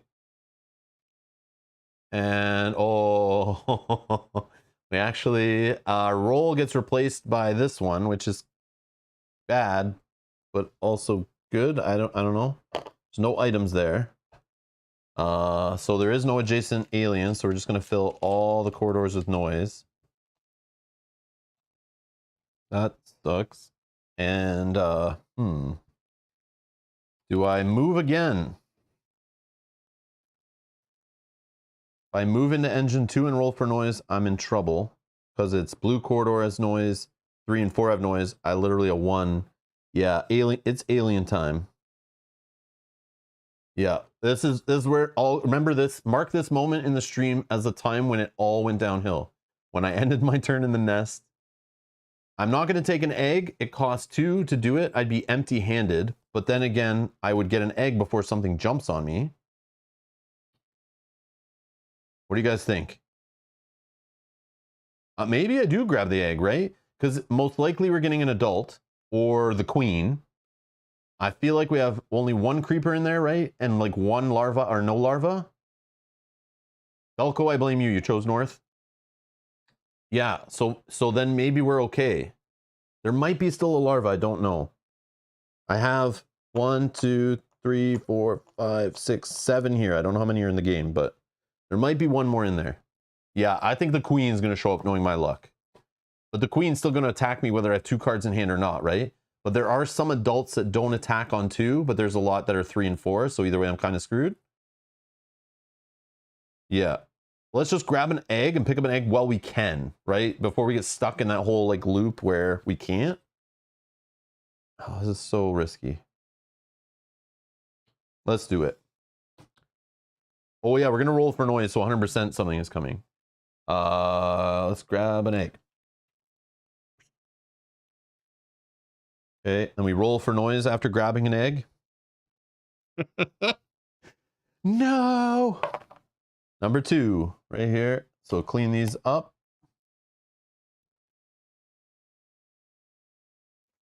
So there is no technical corridor attached to this room, so we cannot teleport out of there. There also is no technical corridor on the lab either. So trying to like sneak to the lab from somewhere else is not an option, unfortunately. Okay, I'm trying to dig deep here and not find the queen, but she is probably deep in the bag. Uh-oh, it's a 4. It's is it the queen? No, it's an adult. All right, but still sucks. Okay, so that leaves the bag. Then we grab an adult.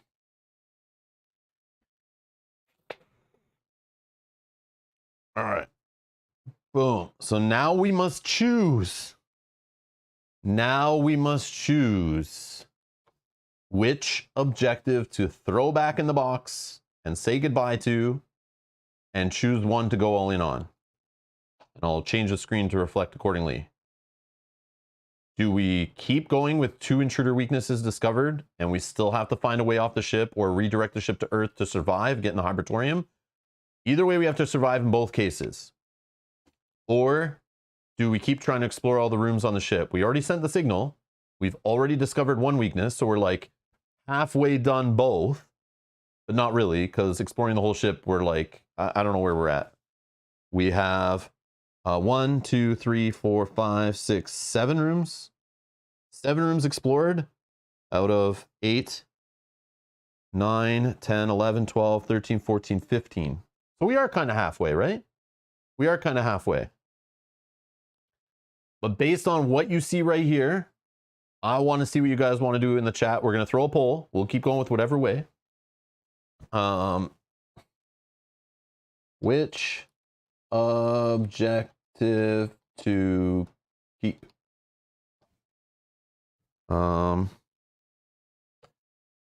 To intruder weaknesses or send signal explore ship. Okay.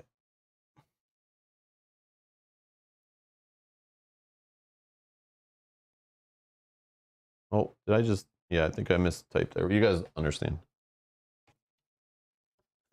Send signal explore ship. You guys know what I mean. Which one are we keeping? Vote in the chat for which one you want to keep. And we'll keep pushing that one, but the other one will go away. Again. First contact protocol, no man left behind. So are we going to try to find the second weakness?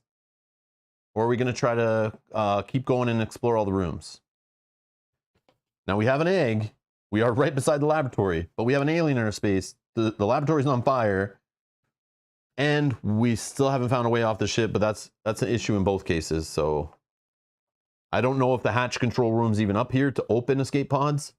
We may need to start the self-destruct timer and then work our way to one of the escape pods.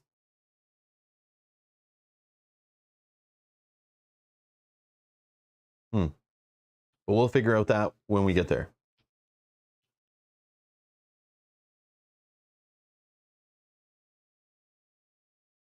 All right. We'll close the poll up, I'm sure. Thank you, everyone that voted. Oh, yeah, I see. It's kind of swinging heavy one way, so we'll just close it up. Thank you all for voting. I was just curious. Maybe I'm missing something. So 80% say 2 intruder weaknesses. All right, so we keep that. I'll return the other one to the box. And then...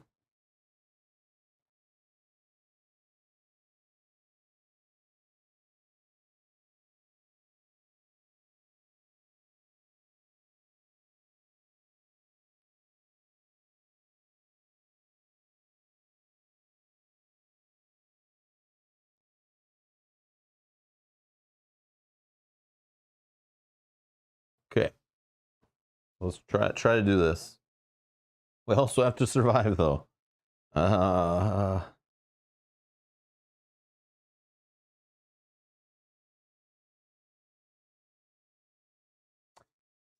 that was just getting the egg. Yeah, we're gonna get attacked by this guy too, right? Okay, so round marker.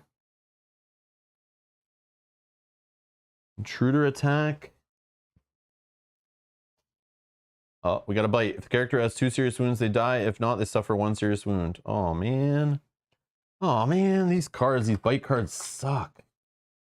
Okay, serious wound. Bleeding. Oh man. Yeah, we have no medical stuff. We're like in trouble here. Each time you pass in the player phase, your character suffers 1 light wound.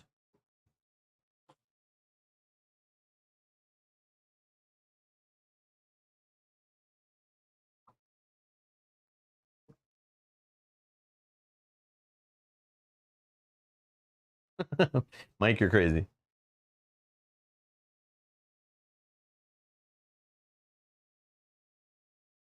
Yeah, Richard, I'm not sure. I would assume if an exploration token was still there, it's not explored. But yeah, that's a good one. I would have to look it up in the FAQ. That I don't know. But we don't care about exploring the whole ship anymore. But yeah, I assumed on this side, since these were face up, they were explored.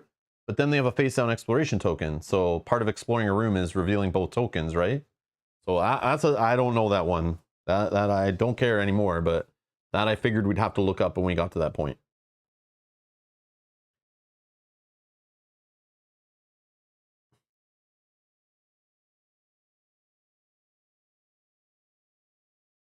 Okay, so intruder attack, fire damage, no. What else we need to do? Resolve an event card.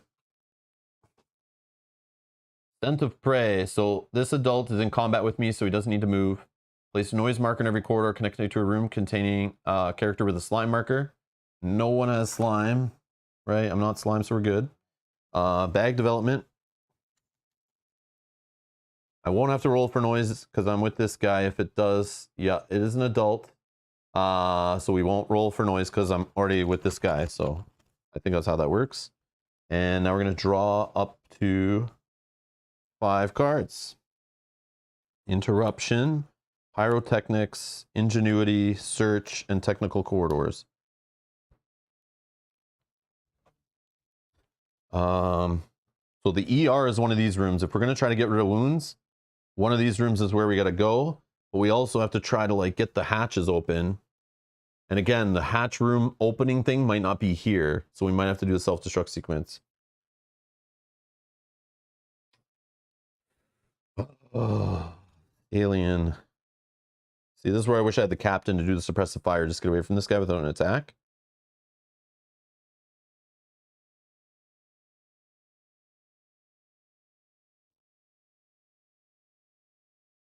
So I guess I taser here, right?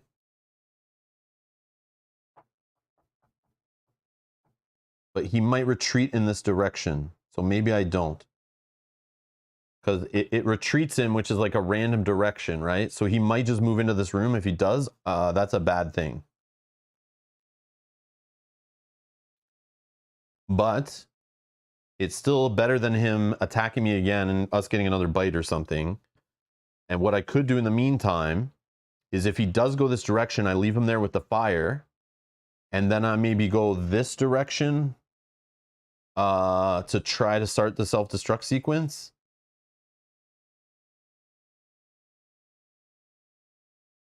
Or I go worry about my wounds and get to the ER, which is one of these two. Oh, yeah, I guess like this is crazy. These decisions, man, they're stressful. Mike says, my fun ranking for this game is semi-co-op is greater than co-op is greater than solo. Too much time pressure in solo for me to personally.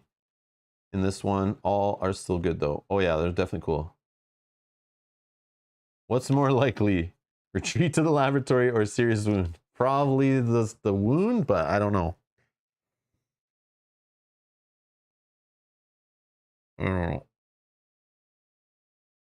You can enter in technical engine too. Yeah, true. I could go in here and then travel to, I could travel to this room through the technical corridor, or I can go to this room to try to get to the generator. But if I can heal these wounds, that's amazing. Or even just get to a room that I can search for green items would also be great. Go to engine 2, then technical corridor to blue linked room, which is this one, right? So I take an attack, go here and hope it's the ER. And save my taser. No, the retreat is a card flip. And I don't know what the numbers are on the top of these cards, like which is more likely. It's probably an even distribution. And the only one in our discard pile is a 3. And we've left a 1 and a 4 have left the game. So there's more 2s probably in there. And 2 is this direction. We just don't want him to go 1. Taser it? All right, we're tasering. We're tasering. Feel bad here, but... So let's taser with... We taser... Yeah, with interruption, right? Taser is discarded. Okay, then we injure it first, right? Choose one intruder in your room. It suffers 1 injury and retreats. Let's use dice for this. So it's going to take 1 injury. We're going to see if it dies. I don't know when the retreats... I don't know when you do this card flip, but we'll do it now. Oh, see, this is the example. It would have been a bite, which sucks. But it is a retreat card, so I feel like he retreats twice, correct? Because whether I do this first or after, he's going to retreat twice. So that's how I'm doing that. I thought that that'd be a weird situation, like which one do you do first? But we'll just retreat it 2 times in a row. So its first retreat is in the direction of 3. Okay. And that was evacuation pod ejection is in the discard pile. Okay, interesting. And then it's going to move in direction 1, which is going back to the technical corridors. Okay. So he's gone off the map, back into the bag. So let's just roll. We'll put token number 1 back in the bag. So we have another adult back in the bag, but he's off the board. The taser just sent him running perfectly away. Like he was like, I am out of here. I'm hiding back in the air ducts. This is insane. This guy just zapped me with a taser. I'm out. I'm out. He's like, too much for me. I'm done. Beautiful. That worked even better than we thought. Thank you, card flip gods, for your luck you have given me today. Okay, so that was the first action. Greg, thank you so much for subscribing. Welcome to the channel. Thank you, thank you. So what do we do now? Now what do we do? It's completely clear. Do I just go to try to do this? Weakness? Get a little light wound action? I just need to trust chat. If that second card was a 3 or 4, which I thought it was going to do, that would suck. That would suck. But I thought the same thing, Pontus. I thought I was going to flip and it was going to move right back to us. That's what I thought was going to happen too. You bleed? I haven't bled yet.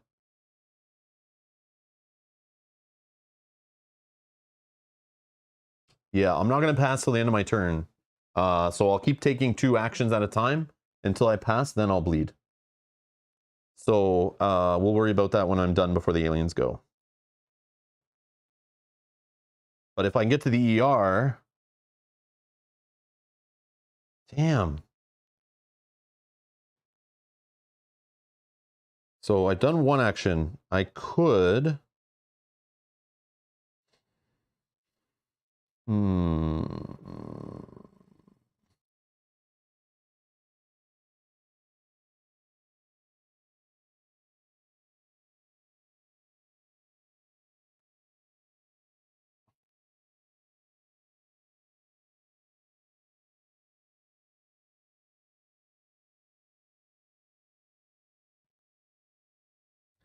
I think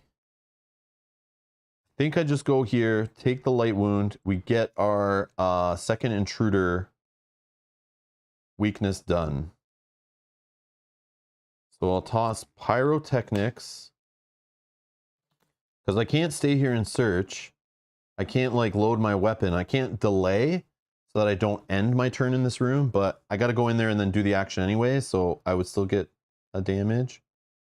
So I'll just move in here. I will roll for noise. Oh, man. Yeah, that sucks. Should have made me move carefully, but I risked it. I risked it. That's what's my problem. Oops. Okay, then I'm going to...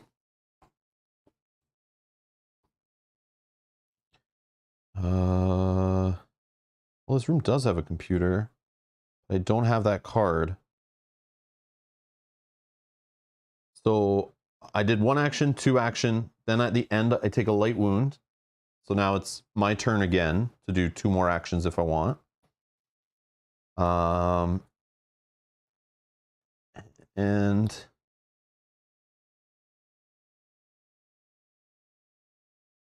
do I push it?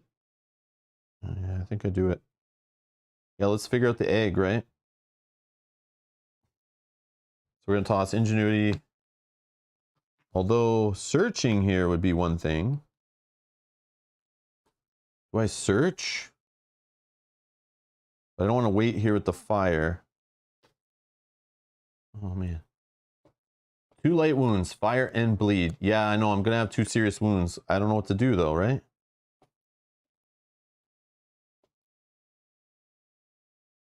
Yeah, I'm pushing it too hard, I think, but I don't know what else to do. If I can find the ER, we'll spend some time there, but we might not get to do it.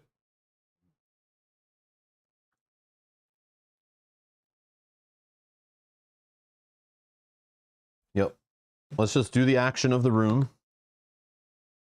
And we'll find the intruder egg weakness.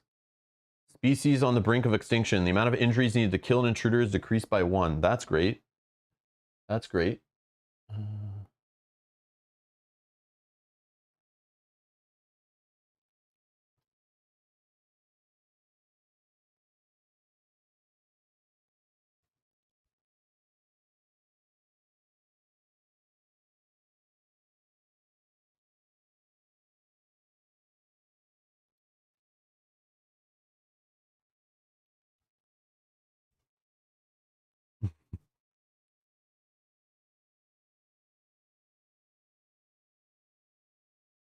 Yeah, the ER is here or here. ER is there or there. I don't have to look for the ER. I don't have to. But it would be nice for the injuries I'm about to take. So then I will move. Which way? Let's do a poll. West or east? Which way is the ER? Who knows? I can't find the mouse.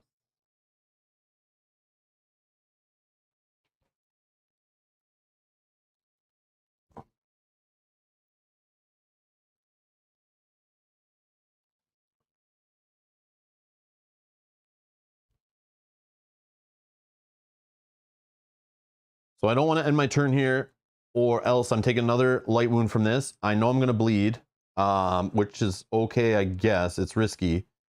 But either way, so the emergency room can be one of these two. If I go here, there's noise in number 4, but no technical corridors. If I go here, there is noise in number 3 and in number 2, the blue corridor. So it's more likely I roll for an encounter here, but it could be the ER. So like,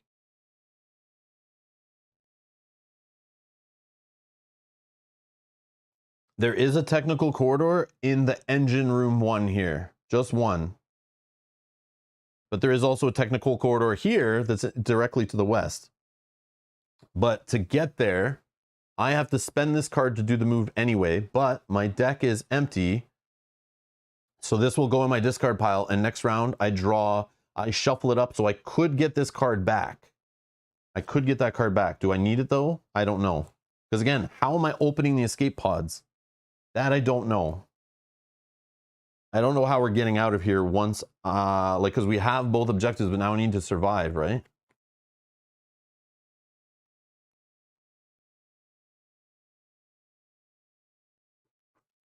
North. Go back to the nest. Or do you want to go north and we start the generator?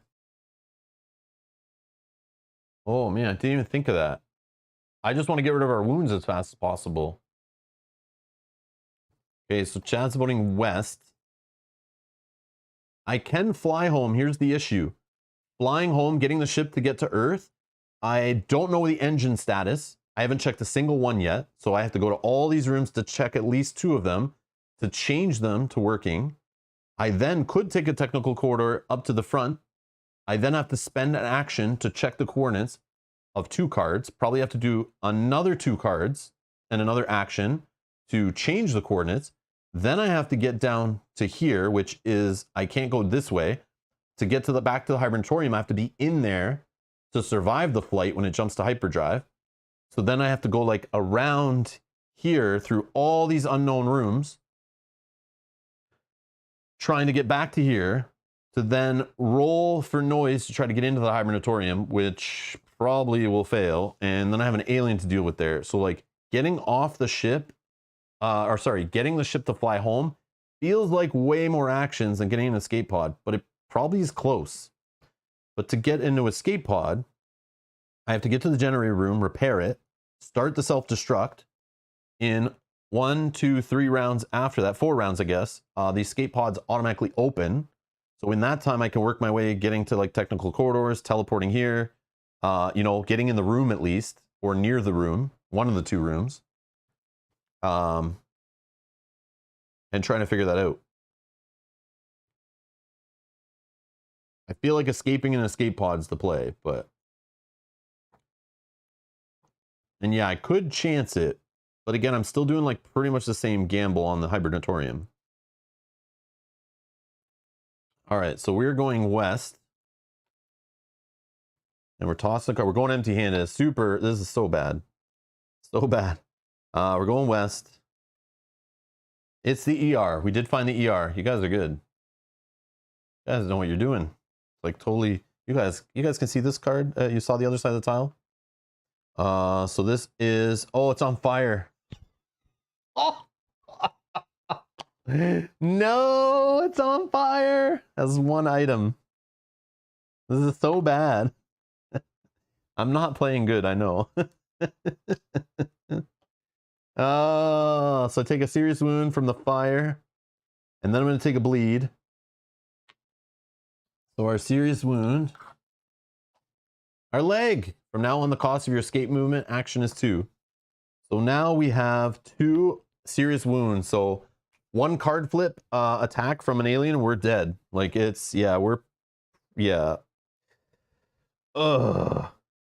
So the urgency room, let's see how this emergency room works. Treat your wounds. So for 2 cards in an action, I could dress all my serious wounds, so I flip them over, or heal one of your serious wounds, or heal all my light wounds. Wow, that's I thought it did more. I thought it did more for the 1 action, but it's all or. Oh, that sucks. Yeah. So we can dress both of these, but then we got to spend a whole other action just to get rid of 1. That's crazy. And we're in a room with fire, so we're getting like light wounds at the same time. This doesn't make sense. I don't know what to do. We kind of bad luck. Our 2 fires happened right on these spaces. That sucks. Oh well. Oh well. All right. So we did all end of our turn stuff. So we're gonna move the marker to 9. Intruder attack, no. Fire damage to invaders, no. Resolve an event card. No aliens to move. Flammable compounds. Place a fire marker in the hibernatorium. Why not? Okay, that's on fire. And if it was already on fire, it'd spread, but it's not. So we're good.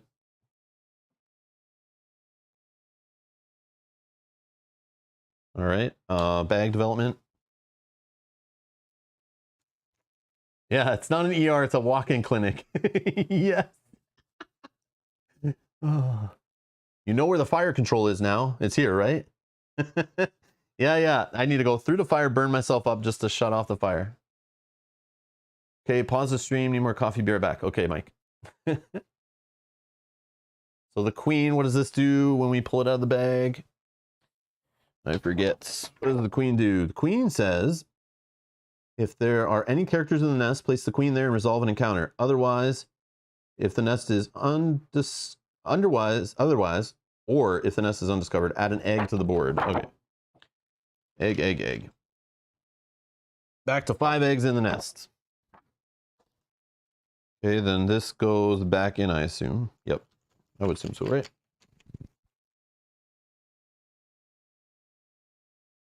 Yeah. Return it to the bag. No other shenanigans. Our turn. Whoops. I bumped that. Draw up to 5 cards. I know, Yogi, that's what I was saying. Usually I just wait for another player to die to open the escape pods and try to survive long enough in the semi-co-op version, or even the co-op version would make sense. But in this version, I have to do it the like old-fashioned way. Either start the self-destruct, find the item that opens them, have a character that has an ability to open them maybe, or what else could I do? Or find the hatch control system in the number 2 rooms, if it's even in the game. Which again, the recon drone would help with that a little bit, but it only does a 1-time use, I think, right? Okay, let's go. Computer skills, search, technical corridors, rest, fast repairs.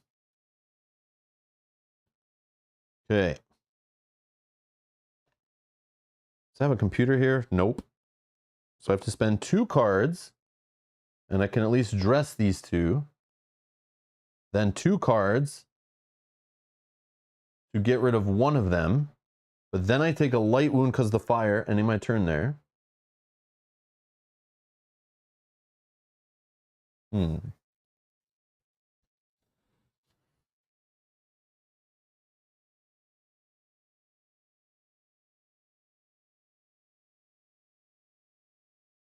I could search, get a green item, which could be bandages or med kit. Oh, I didn't roll for noise. Thank you. Thank you. 2, which is the blue corridor, which clears the noise. Yep, so I should have had an encounter. Which could have made me attack, right? So we'll try to fix this. And rewind. Yeah, so I could die right here. It's an adult. So we have an adult come on the board. It is a, what is it? A 2. And I had no cards left in hand, right? Where's the adult? Yeah, so we're rewinding back to when I should have rolled for noise before the events and stuff. Right? So this blue technical corridor screwed me. Because there was a noise in it. So this guy comes out, then an intruder attack, which would have happened in their phase before I drew my cards. Okay. Oh, he didn't attack. Oh, buddy. No adults. Okay. So he didn't attack. Fire damage would have hit him, right? Okay, in the intruder phase or whatever. We would then... Well, what happens first? Fire or attack? Attack happens first. Then fire damage. He would retreat if he wasn't in combat? Or he retreats anyway? He does retreat anyway, right? Yeah, he retreats anyway. I'm getting confused now. And he retreats in the direction of 1. Which is what? Oh, this way. Right? But then it would have been a different event. Okay. Hold on. Yeah, the event is different, right? Because, okay, so this would have been his retreat event, which would have been 4, which takes him this way. Okay. And then it wouldn't have been the Hybertorium fire. Yeah, we can fix this. It would have been bulkheads open. So this door opens. That's the only door. Yeah, that's the only door. And then this would be his retreat. This would have been the event. I think we got it. So that means he would move. When the event came up, he would move in direction 1, which is here. Okay. I think we fixed it. I think we fixed it. So we would have retreated 4, and then event would move adults 1. There's no other aliens. And then all the doors would open, except destroyed doors. There are none. Okay. I think we fixed it. Looks good. I think we undid what we fixed the whole missing a noise roll, which seems to happen. Missing noise rolls in Nemesis is like a thing that happens. But that does change things like a lot, right? Okay, so then we would have done bag advancement, whatever, which was the queen, laid an egg, blah, blah, blah. We'll just go with that. Okay. Now, we don't have an alien in our space. We're still kind of in the same situation.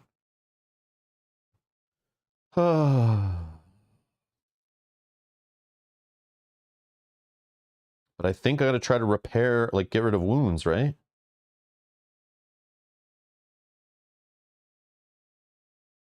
So let's do rest.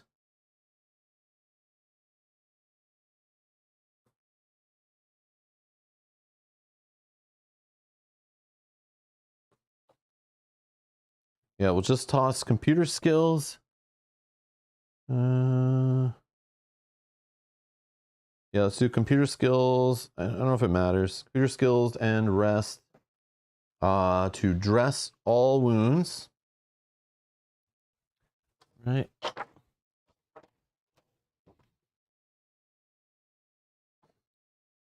Nope. Where is it? Yeah, dress all your serious wounds. Okay, that's 1. Then, I want to get rid of 1 so bad. So I got to stay here for a light wound, I think. Then I'll get rid of search and fast repair for the second one to get rid of 1, which will just get rid of bleeding, I guess, whatever. Okay. Then at the end of this turn, I take a fire to get 2 light wounds. And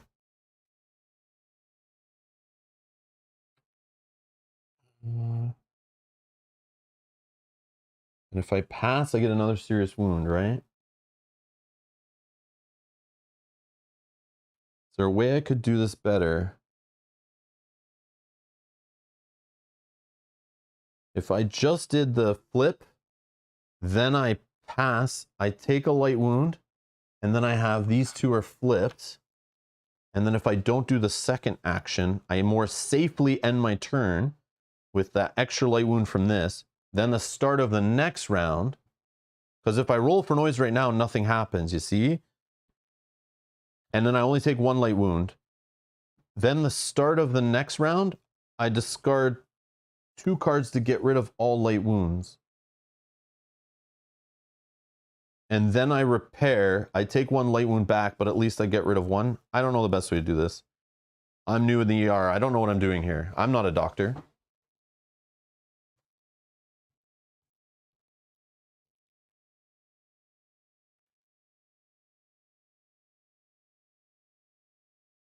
Why? You are not bleeding anymore.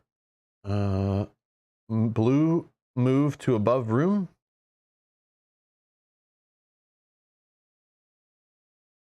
Like blue move to this one?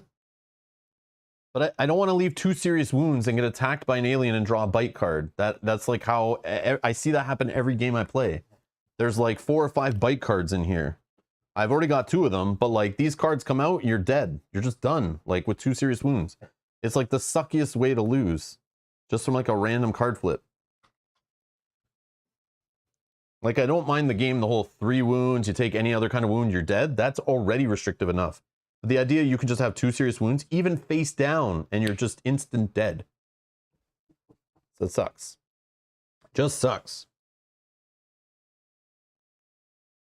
So if I just dress them, I can technical corridors out of here. But wherever I go, I'm rolling for noise. I could just prevent the roll for noise, stay where I am. So right now, if I just dress my wounds for 2 cards, I have only 1 light wound. I could then pass. I take 1 light wound.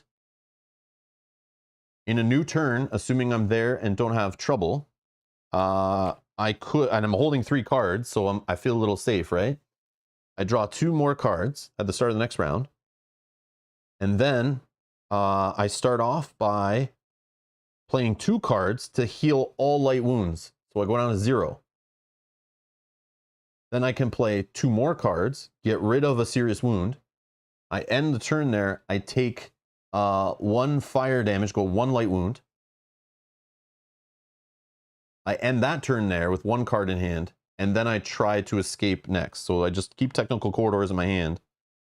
And so I'm going to spend like 2 full turns here.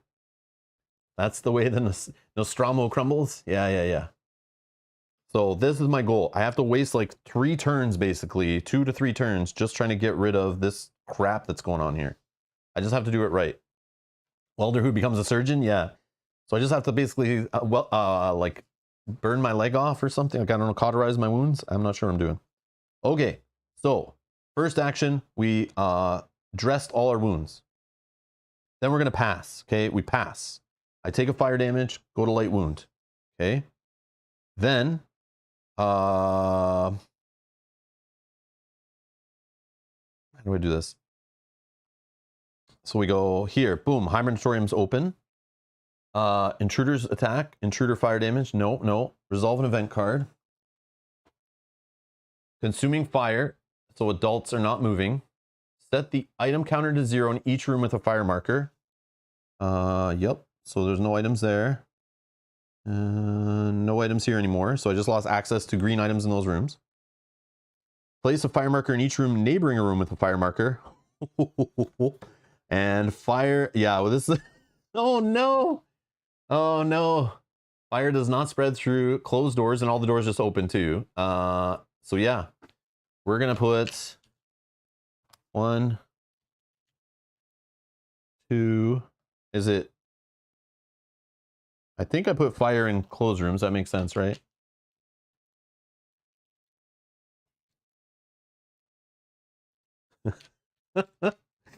So bad, so bad. I think that's how you do that. 1, 2, 3, 4, 5, 6, 7. So 2 more fires and we're done.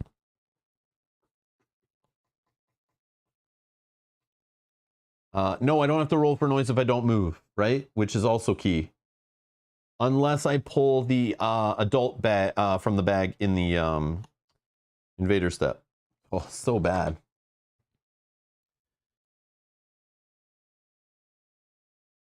No, the ship goes down. Yeah, the ship's gonna blow up. Like, I don't know what to do, but okay, just gotta push it.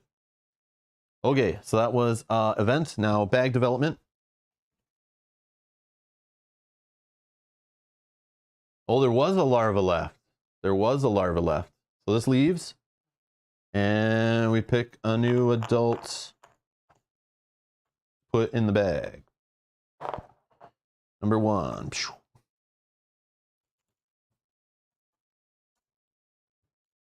Okay. All right. Our turn. Draw Ingenuity. And search. We are going to spend 2 searches. I think. And we're going to get rid of all light wounds. Then we are going to see now fire's in this room. That's the problem, but we already talked about that.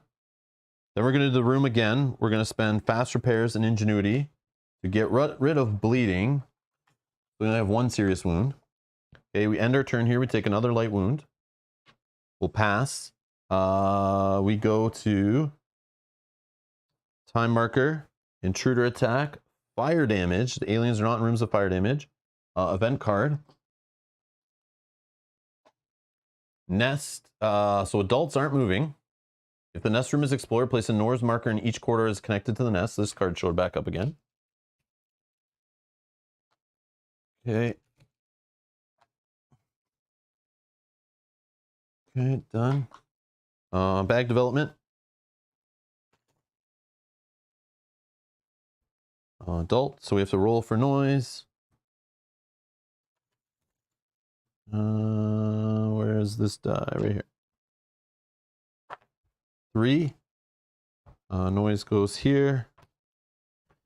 Okay. Our turn. Interruption, demolition, pyrotechnics.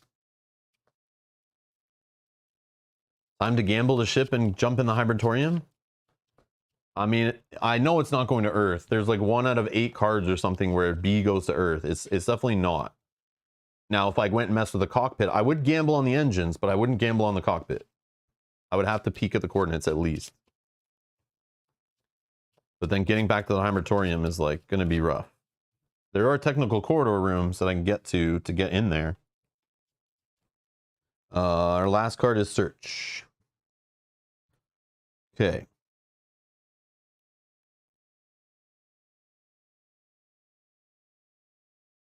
Okay, we're going to do... Oh yeah, pyrotechnics. We can get rid of fire in the room we're in. But I'll probably use that up here. Oh man.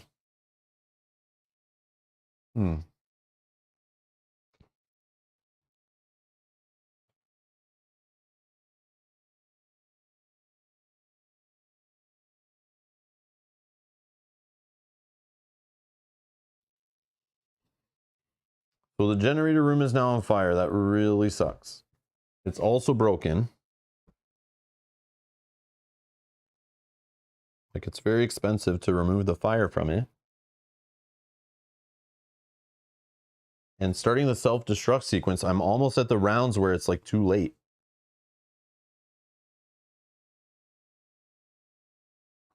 But I don't think I have many rounds. Technical corridor, move to cockpit. Yeah, we might get lucky and see the hatch control system. That would be cool. When you die, the escape pod will open at least. Yeah, true. All right, let's do technical corridor with interruption. Okay. And where do we go? We have to go to a blue room, right? So we can only go here if we're getting to the cockpit. I mean, maybe we see the room that checks the engines. That would be neat. We could also just go back to one of the engines and we could just check engines, like.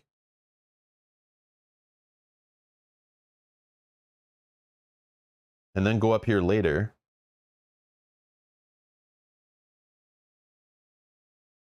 I don't know. Do we go back of the ship or do we go front of the ship? Sounds like a poll.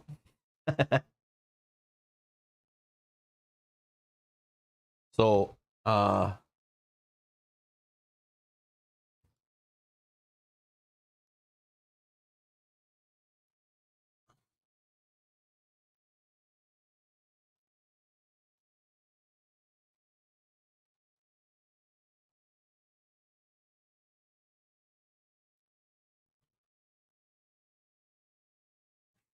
So I put 3 options. So one option is a technical corridor to like storage room here.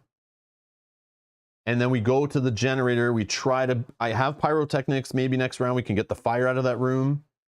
Then maybe we can repair the room. Most likely we're going to roll for noise though. It's a very noisy situation. We'll probably have an alien there, so it'll ruin all those plans. There's like too much drama going on here on the generator room.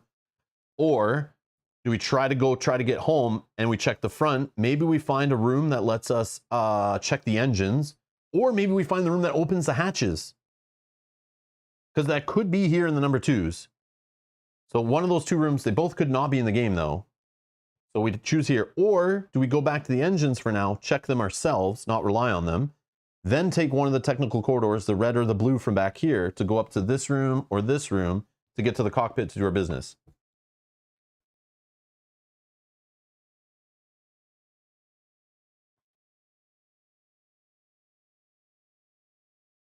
And then we could get into the hibernatorium from this room or from this room, technical corridoring back.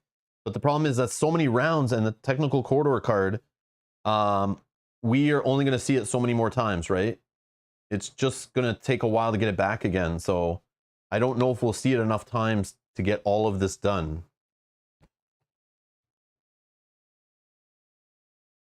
So let's close the poll and we'll figure out, you guys help us go in the direction. If I can find my mouse.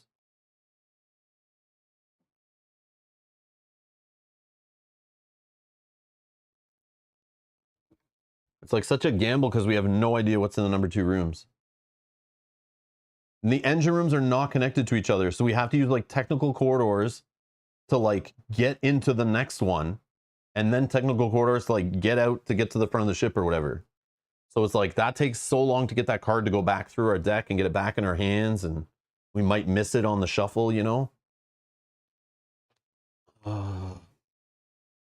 Okay, so 60% say front of the ship, 20% say back, 20% say try the self-destruct. Okay, thank you for voting. We're going in front of the ship. Okay, so I toss those cards. We're going technical corridor, blue, to this technical corridor, blue. I don't think there's another option at the front. There is the escape pods. They have a blue corridor, but we don't want to go there yet because they're not open, right?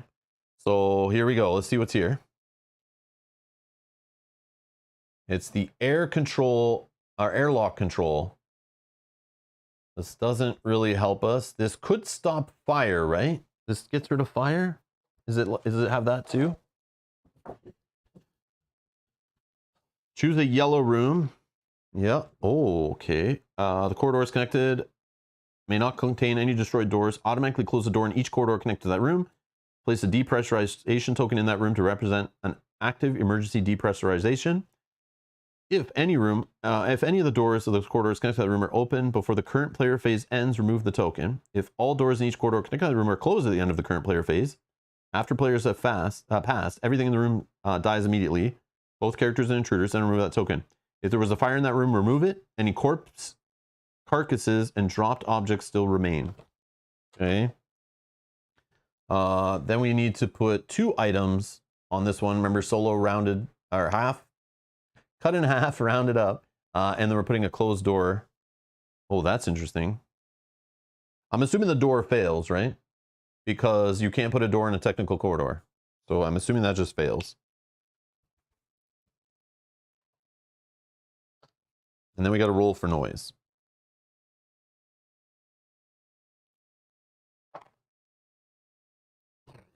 Okay. So blue corridor. Yeah, this is not a good sign. When we roll this on the die in these kind of situations, that's where it's like all hope just drains.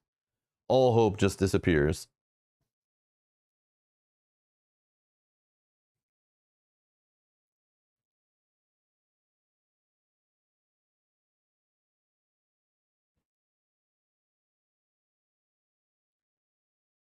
Engines are not connected. Okay, yeah. All right, read that. All right.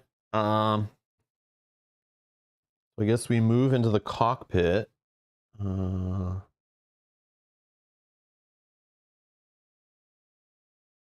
Nuke it from orbit. Yeah, let's just push.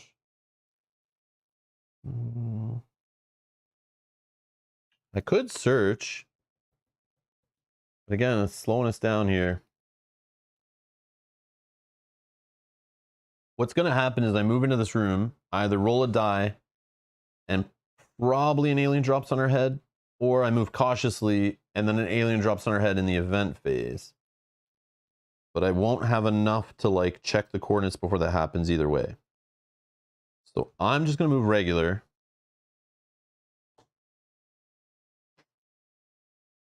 Let's see what happens. Cockpit. 4. Yeah. So we clear this away. Draw from the bag. We get an encounter.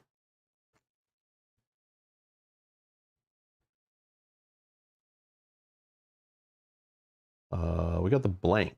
Okay. So that is just putting noise all back. So we still will get our guy in the invader phase or whatever. Okay, so I have 2 cards. I could check before the alien drops in. There is a chance holding 2 cards that it doesn't surprise attack me though.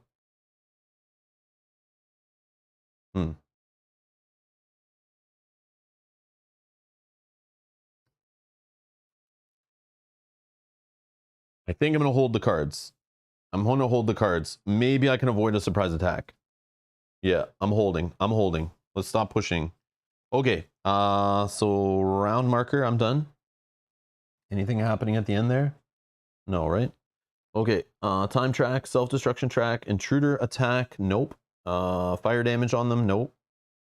Resolve an event. So the adult's going to move in the direction of 2. Goes back to here. And then damage. Put a malfunction marker in each room with an adult, a queen, or a breeder. Okay, so getting in the hibernatorium just got extra hard because now there's a malfunction marker in there. Yeah, I'm kind of screwed both ways here. I should have went for the self-destruct, but I think that would have been like impossible. I don't know. At this point, I don't know. All right, bag development.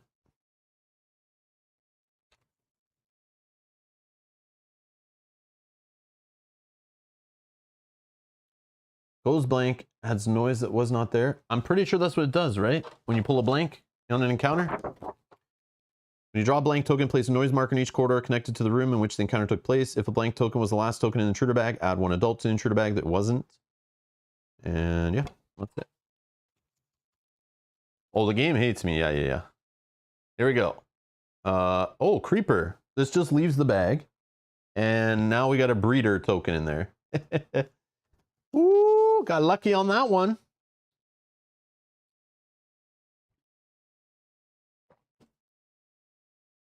Got lucky on that one. Okay, it's our turn. Draw up. Computer skills, ingenuity, and search. So check the coordinates, I guess. Like, I'm not getting in here either. This is crazy.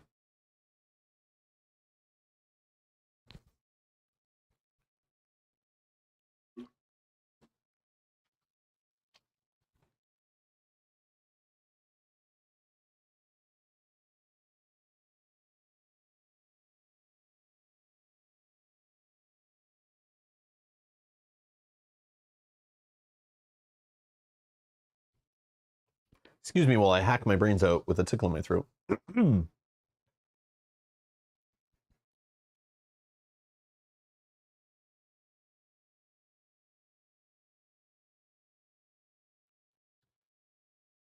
So escape pod Darius, I want to get out in the escape pods, but they're not unlocked. They're not unlocked.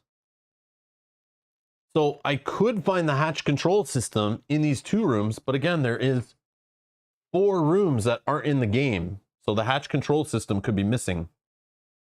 But if I could find that room and open the escape pods, it would be perfect. This alien might move out of here. He could take damage and eventually die. He does die faster because of this. So by fire damage, he could be eventually dead before we get there, or we can shoot him when we get there. I don't have to roll for noise when I go in there, which is kind of neat. I can try to put out the fire there if he's not there. Because because I have to do it outside of combat. You are committed to finding escape pod room at this point, in my opinion. Yeah, maybe. But I could check the coordinates and set the ship, at least. Or I just start moving around and rolling for noise. Ugh. Ugh. But if I don't find the escape pod thing here, I'm in trouble. Do I just go back, like in one of the technical do I try this room and then try to go in the technical corridors if I see that card again? It's in my discard pile still, so it's going to take me like maybe 2-ish. Maybe I draw into it next turn, but maybe not. Might as well check the coordinates. Sure, let's do it. Okay. So we'll do demolition and search, I guess. Yeah, I don't know. Maybe I don't. Because the engines is still the gamble, right?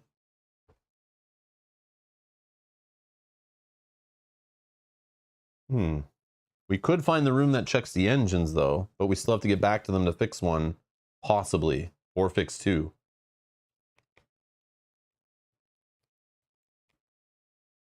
I think it takes you 4 swordfish to get into the hibernatorium, so your escape pod is the only hope.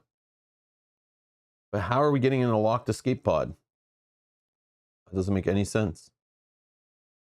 No, I'm going to check coordinates. Let's just try it.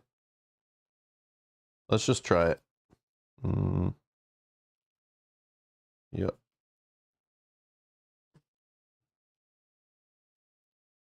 Okay.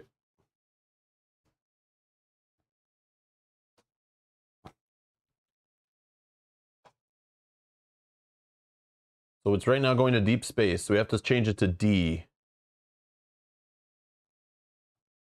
D.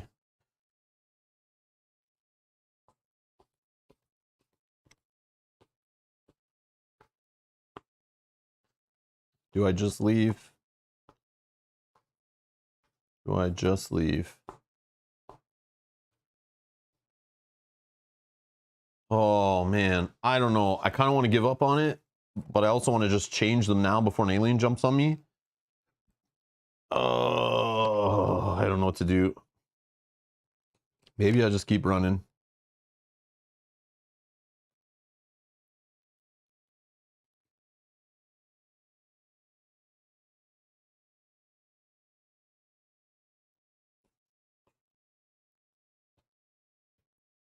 I could change it. And then we just hope to get to this room and escape through the technical corridor. But again, using the technical corridors, I can't be in combat. So if an alien jumps on our head, I'm in trouble too. The game is cruel. I think we're dead either way, but it's just like, we just got to gamble, right? Like we just got to hope. But it's like, where do we put our, which basket do we put our eggs in? Every single round, it keeps changing. Got to change it to keep options open? Okay, sounds good. Let's do... Get rid of computer skills and pyrotechnics. Okay, and let's change it to D. It's going to Earth, we hope. Unless the engines are busted. If the engines are working, amazing. We just got super lucky, but we still have to get into the hibernatorium. Okay, I'm gonna pass there. Or does it matter? Larva should be gone now. I think I'm gonna move.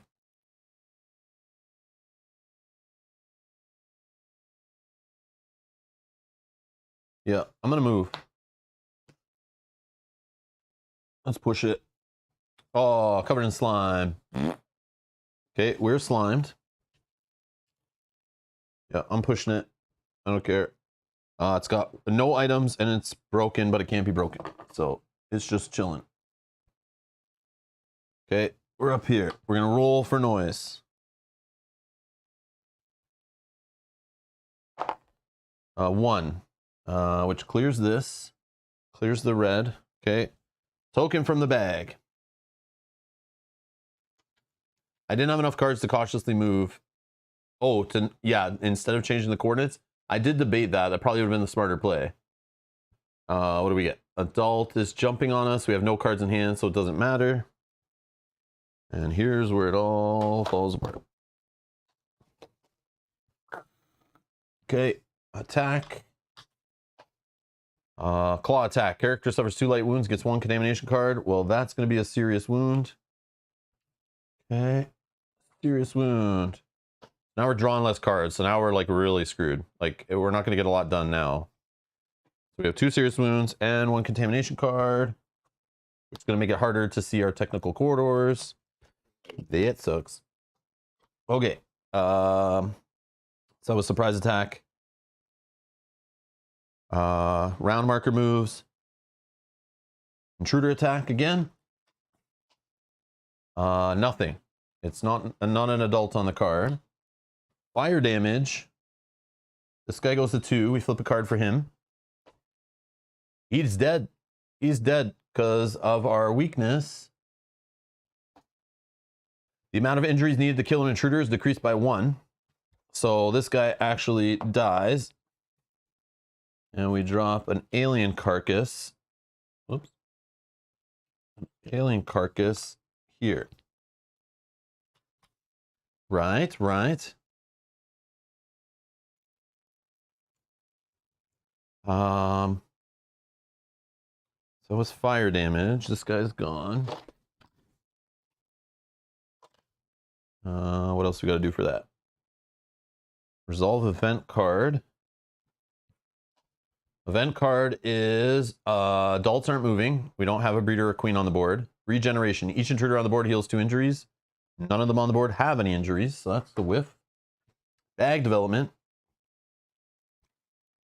Yeah. Burn myself with them, though. Burn the entire ship, kill all the aliens. Yeah, and myself. So this does what now? Roll for noise or something? So this is the breeder token. All players in order perform a noise roll. If your character's in combat with intruder, you do not perform a noise roll, so I don't roll because I'm in combat. And it just goes back to the back. Okay, sure. All right, our turn. Let's draw. We get rest, fast repairs, and now we're going to shuffle our discard pile.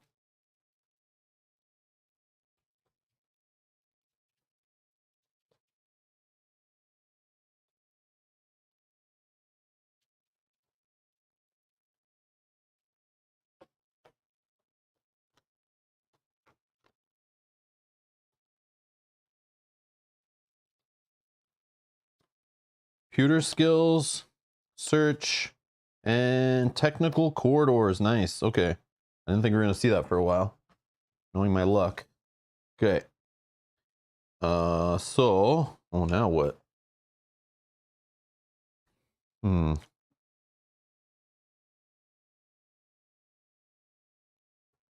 I can't jump in the technical corridor.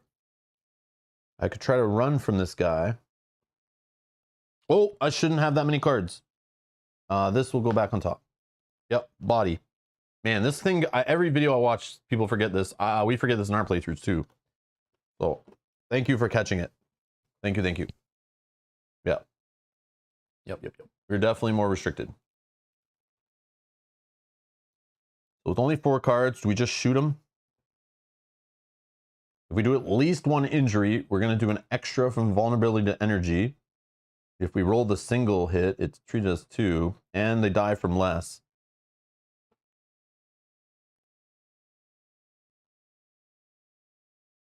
Yeah, I think the fire is what's going to screw us.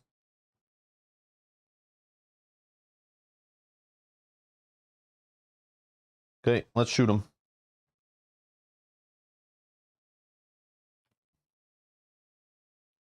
Rid of a search card. Yeah, let's give her a rest card, actually. And an ammo to shoot with the crappiest die in board gaming. Sawed-off shotgun. Oh, we did hit him. So it does do 2 injuries. Where is one of those? Oh, right here. So it does do 2 injuries. And we flip, and if this is a 3 or less, it's dead, but It's not. Okay. Well, at least a bite is out of the deck.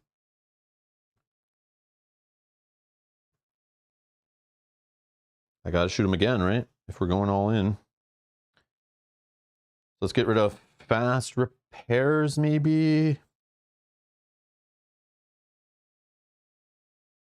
No, we'll get rid of a search. And an ammo. So roll the die. Oh yeah, running away would have killed me. You're correct. Yep, because the bite cards there's like 100. My copy of the game came with like 65 bite cards in a 30 card deck. I don't know what that's all about. The shotgun ability is when I roll that single. Oh, I thought it was the other way around. Yeah, brain fart. It's actually 3 damage. He's dead. He's dead, right? Yeah. It's not just this. I get at least 1 injury. It actually does 2, and then I get extra on this, and then this card is reduced to a 3. He's dead, right? Yeah. All right. Sweet. Yeah. Wow. I'm like so not thinking that like it was even possible, but yeah. Wow. We got him. 1 shot. 1 shot. Shotgun to the gut. Okay. Now what? We know technical corridors is on top of our deck, but we don't have it yet. I guess I just moved to here. Maybe we find the hatch control system, or the engine checking, whatever that one's called. What's that one called?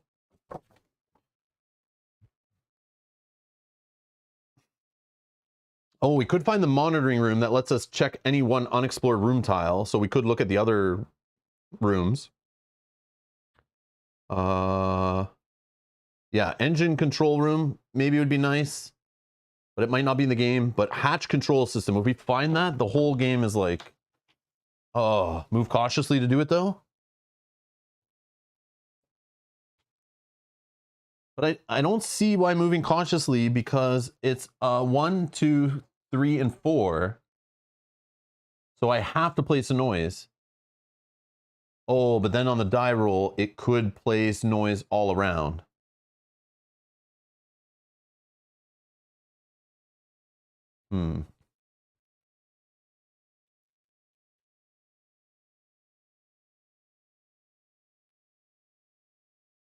Yeah, shotgun. Yeah, it's weird. A sawed-off shotgun. It's like a futuristic energy version. I would think that's weird. That should be like a classic weapon. Yeah, I don't know what's happening in this sci-fi world here.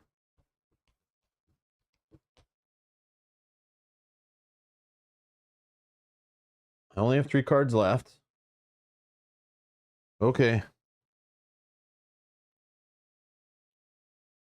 So I'll get rid of search, I think. I want to keep one of these if the room is like malfunctioning or something.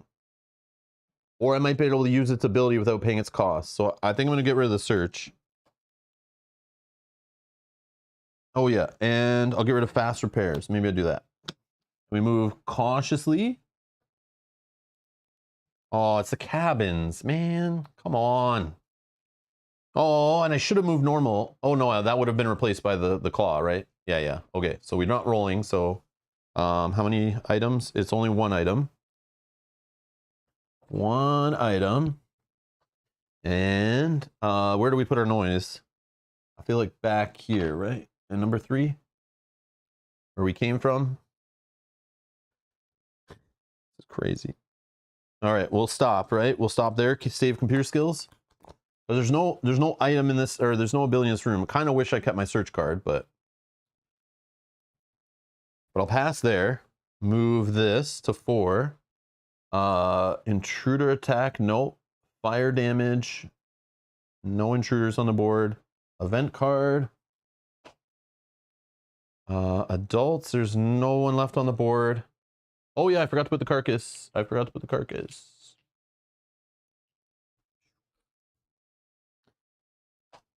Okay, discard 1 egg from the intruder board. Okay. Sure. Any characters in the nest room whose players have no action cards left in hand are infested by larvae. If no character was infested, put a larva token into the intruder bag. Oh, that's kind of nice. That's kind of nice, actually.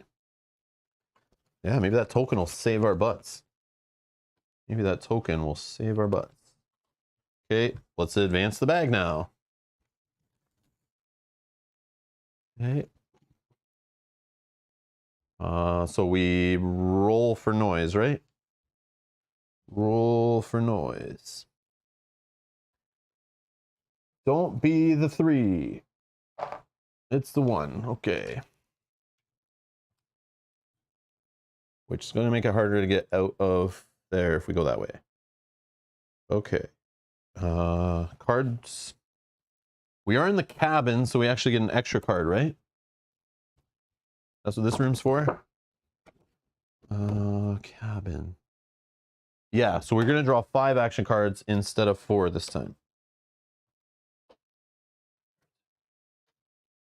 Got demolition, pyrotechnic search, technical corridors, computer skills. But I think we're just moving here, right? The sides of the noise die are 10 sides. There's 2 of each number from 1 through 4. There's an X, which is the silence, and a danger, which is the claws. But because I'm slimed, there is no silence side. There is 2 dangers. Okay.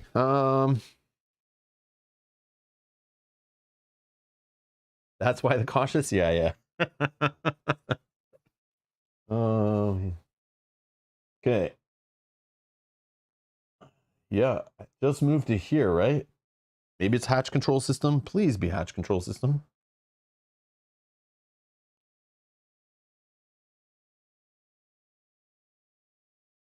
I'm going to get rid of demolition.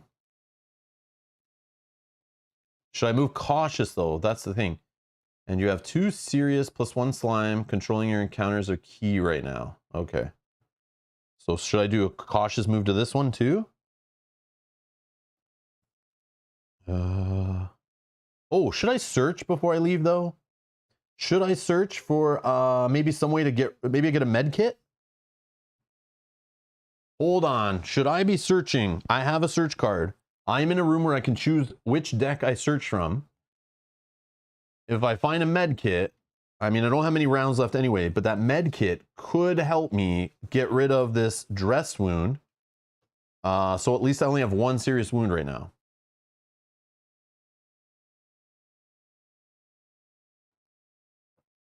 Search green. Do I need ammo? No, I have an energy charge to refill my ammo if I need to. Or a fire extinguisher? I do have a card that gets rid of fire. But I know it doesn't make an alien run away, though. That's the only problem.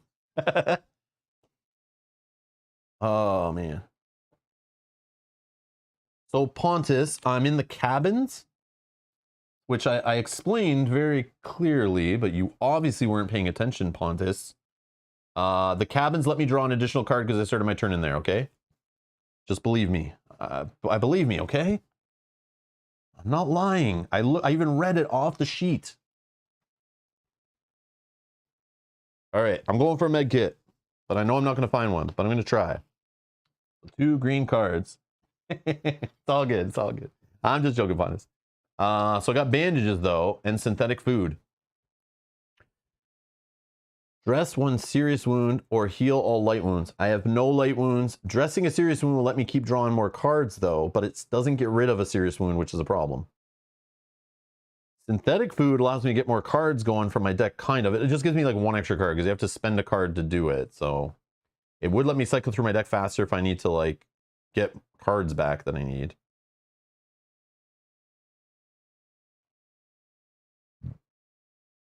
Any suggestions here?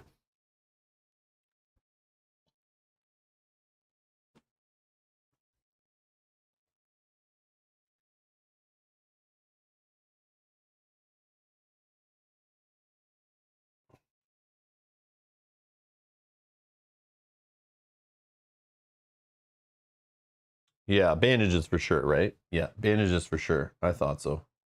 Yeah, because if I can cover that wound, it's great. Okay. Then maybe I should do that right now. Yeah, I'm going to get rid of demolition and the bandages to dress this wound. Okay. And then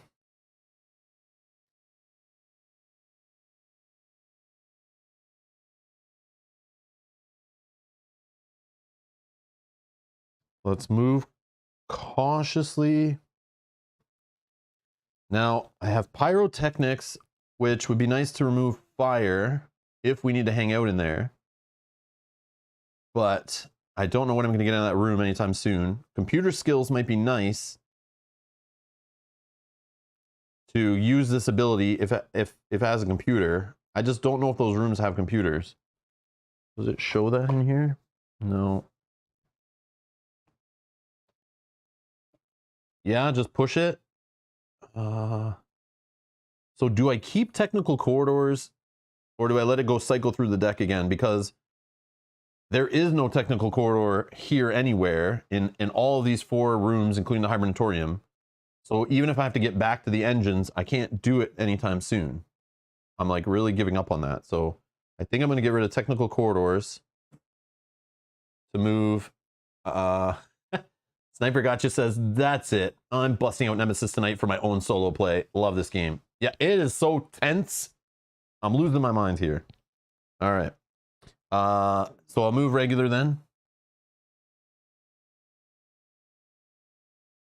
Dress that wound and cycle. Yep. Did that. Okay.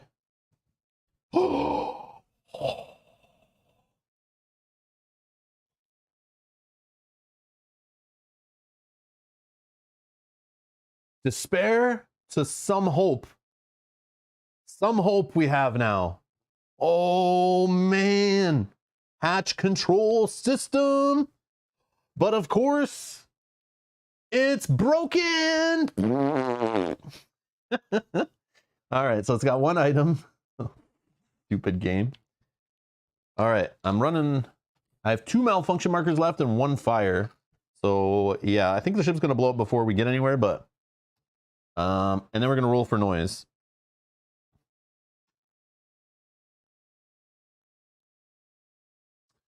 But I don't have any cards to repair it right now. I didn't have any either in this hand. Fast repairs is in my discard pile. Ingenuity though, should draw into an ingenuity unless I missed it here. So yeah, I should be okay to repair it. But let's see what happens with the noise. If I roll the claw or the X, we're gonna have noise all around us. We're gonna have an alien jumping on our head in the event phase, and then I don't know what to do. Please, please just give me a number, please. Number 2. All right, we'll go with that. Boom. Okay. And then we'll just pause. We'll stay here with 2 cards in hand. Okay, pass, done. Moving the time marker down to 3. It is tight. I don't know if we're getting out. I don't even know if we have enough turns.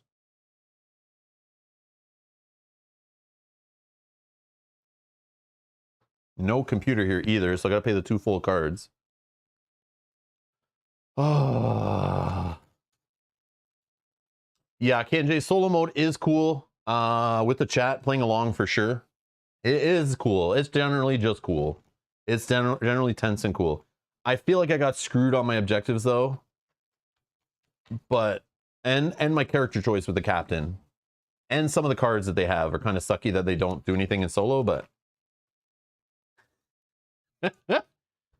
but if I didn't find the hatch, I would not want to play this again solo. If I didn't find even a possibility of getting out of here, I would have just felt really defeated. We've had a lot of bad luck. All right, what am I doing right now? I moved the time marker, intruder attack, fire. Oh, I didn't do event card, right? Lurking. Remove all intruders which are not in a room with any character. Okay, that sucks. Second time that came up, and it didn't do anything, but at least it didn't do anything bad to us. All right, here we go. So we got to roll for noise.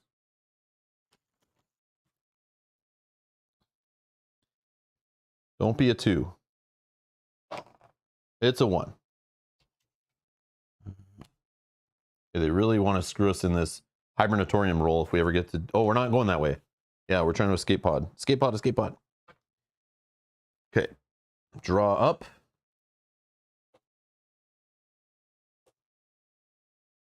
I don't think we're getting... Oh yeah, no extra card, no extra card. Yeah, just for... Oh yeah, we do. We got the wound dressed. We got the wound dressed. So ingenuity. Discard the malfunction marker from the room you're in. We got to spend 2 cards. Interruption. Pyrotechnics. Done. To use the hatch control system. So we get to lock or unlock 1 escape pod. Flip 1 escape pod token to its locked or unlocked side. Which way are we going? Probably this way, or do we go this way with the fires? There's less noise and we just run through. Oh, I can only regular move and end my turn. So I probably shouldn't end my turn there unless I'm okay with a light wound. But I don't know what this room is. Also, I don't know what event card shoots off the escape pod. I know, did we see it already? I don't want to go towards the escape pod that's going to just fire off. This one. Lowest number. Okay, we've already seen it. But it came up as a retreat card.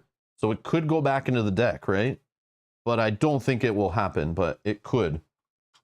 Knowing our luck. Run south. Fire is better than noise. That's what I was thinking. But there is noise in the blue corridor when we go here to roll for noise to actually get into the escape pod. So I would argue about this one. Oh, but it has a blue also. Blue and red. Oh, they both do. Oh, man. That's rough. That's rough. I could probably just stay here, though, right? Yeah, let's open this one. Number 4. Okay, south. We're going to go south. Do I just pass with 2 cards and stay here for now? And then next turn we just try to run through? Or move cautiously through? Yeah. Just run? Do I just toss my card and run? And roll for noise?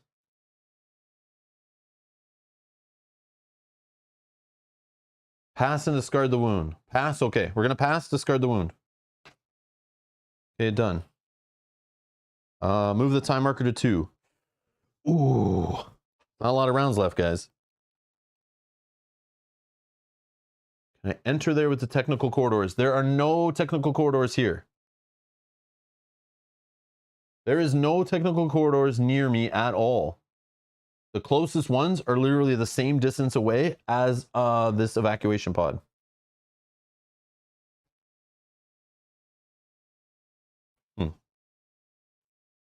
Okay. We know an alien's going to stop me from entering the escape pod and I'm dead. This is what's going to happen.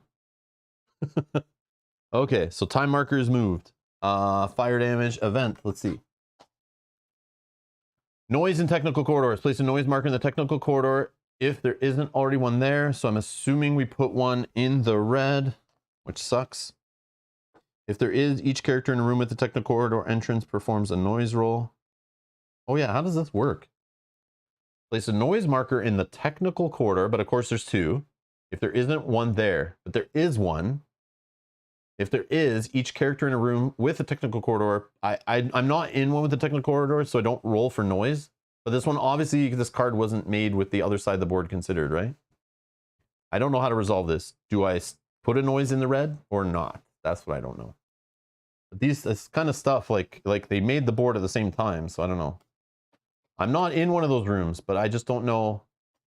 So with, aside from place? Yeah, so I still place, right? Okay, whatever. It sucks.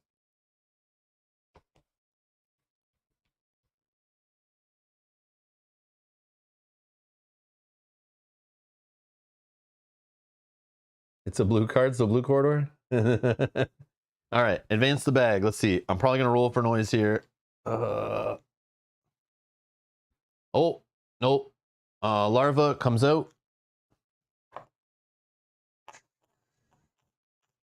And adult number 5 goes in.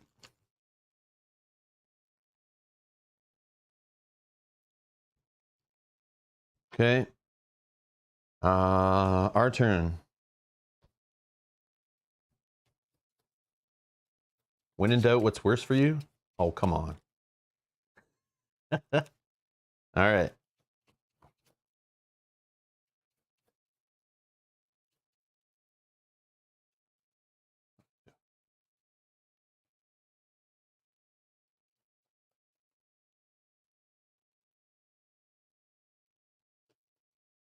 Okay. Technical corridors. Yeah. Fast repairs. Okay. Oh, yeah, this could be broken too, right? Interruption. Search. All right, so let's boot it. I think. Or do I move? Like, I only have 2 rounds. I feel like I just run to this room and hope I don't roll a 2 or whatever. The problem is in this room where I'm going to roll. I guess I could move cautiously, but I still make the roll trying to get into the pod. Yeah, I'm just going to push it, but like, I think I'm screwed on the getting into the pod part either way. So I'm gonna do regular move and run. Okay, let's see what happens here. Command center, open and close doors. Okay, whatever. I'm slimed, but I already am slimed. And there's 2 items in here. I don't think I have enough time to search for like fire extinguisher, but that would be super amazing. Then I roll for noise. It's a 1. So that is actually good. That goes here.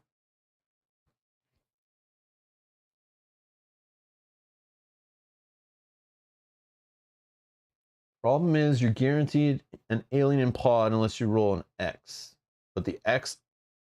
Oh, well, the X or the claw are good because they just place noise wherever there's not noise. So they're both fine. They're both good rolls because they don't bring an alien on me, right? Unless there's one adjacent.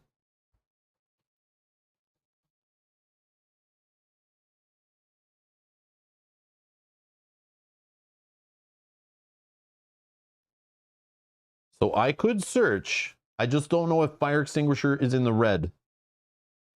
But there is a chance. I would just take a light wound from fire. But if I could find a fire extinguisher and then I move into the next room, but I could move cautiously into the next room. I place a yellow. Then for sure in the event phase, an alien's jumping on me. I don't know. Don't burn the card. You need it for a surprise. Okay. Can you get to pod room without filling all the noises? Yeah, I don't know. No, I can carefully move. Should I just carefully move into there, drop the last noise?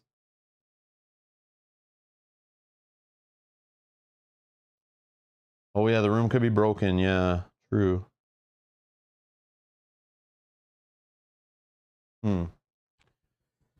Just move cautiously. Oh man, careful move in there. Okay. Oh man, this is rough. I'll do computer skills and technical corridors. Move cautiously. So we avoid the fire because we only did 1 action, 2 action. We'll drop a noise here. Let's see what we get. It is broken, of course. Damn it. And 1 item, which we can search any deck.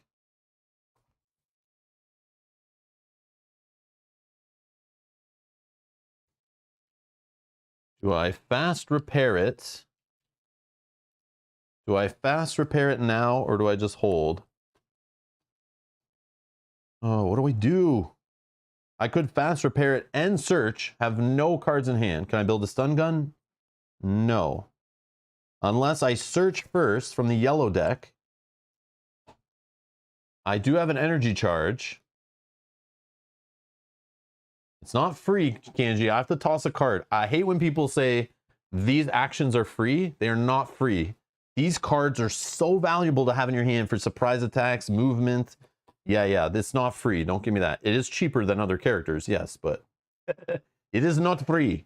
It is a hard cost to throw a card away for anything. You want cards next time when you escape. So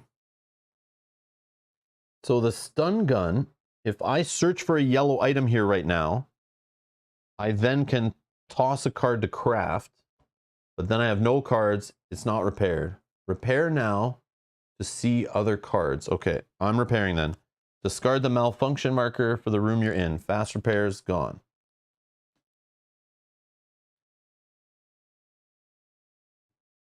Free equals you toss one card instead of two or more is all. I know, Kenji. I'm just joking. But free, there's nothing free in this game. Except for, no, there is nothing free. This game is so expensive. Action economy in this game is like crazy expensive. Okay, I repaired. Now I'm just going to pass and end my turn here, I think. Or do I search for fire extinguisher? How many fire extinguishers are in which decks? Are there even any in there? Because that could be a YOLO play. Let's see.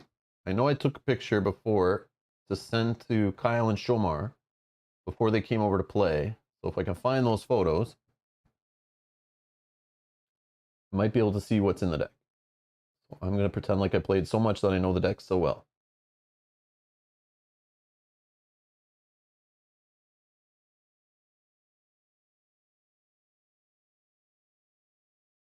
I just don't want to waste my search on a deck that doesn't even have any fire extinguishers.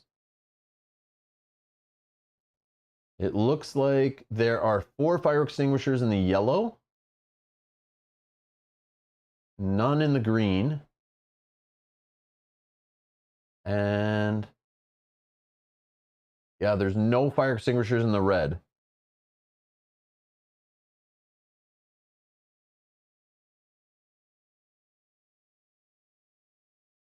And the decoy, there's 2 decoys in the red.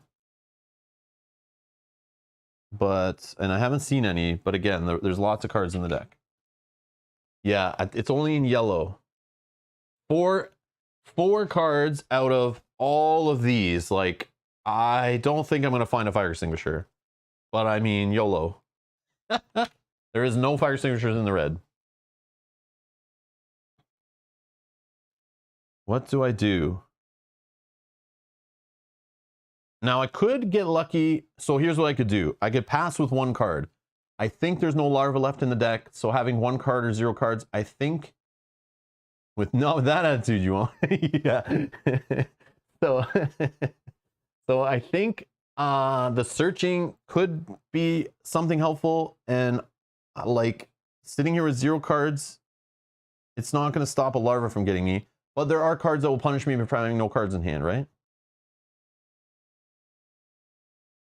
Bag event noise roll plus pod noise roll is likely to end badly. I agree, Mike. There's this, like, I just got to get lucky, right? Not sure that 1 card will help with no larva. Tossing lets you get new cards. Yeah.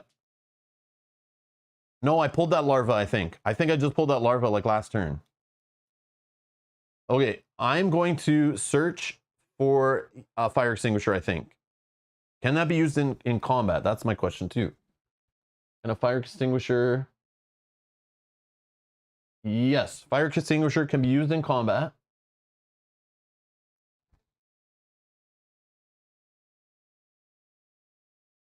And it only makes 1 intruder retreat.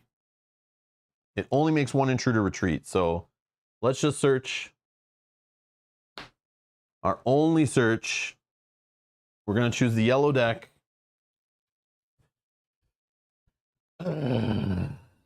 Oh, first card. Oh, second card. You guys saw me shuffle that earlier. So again, we have name brand fire extinguisher or store brand fire extinguisher. Search off camera. I don't need to. I got lucky, man. I'm sitting on a horseshoe today.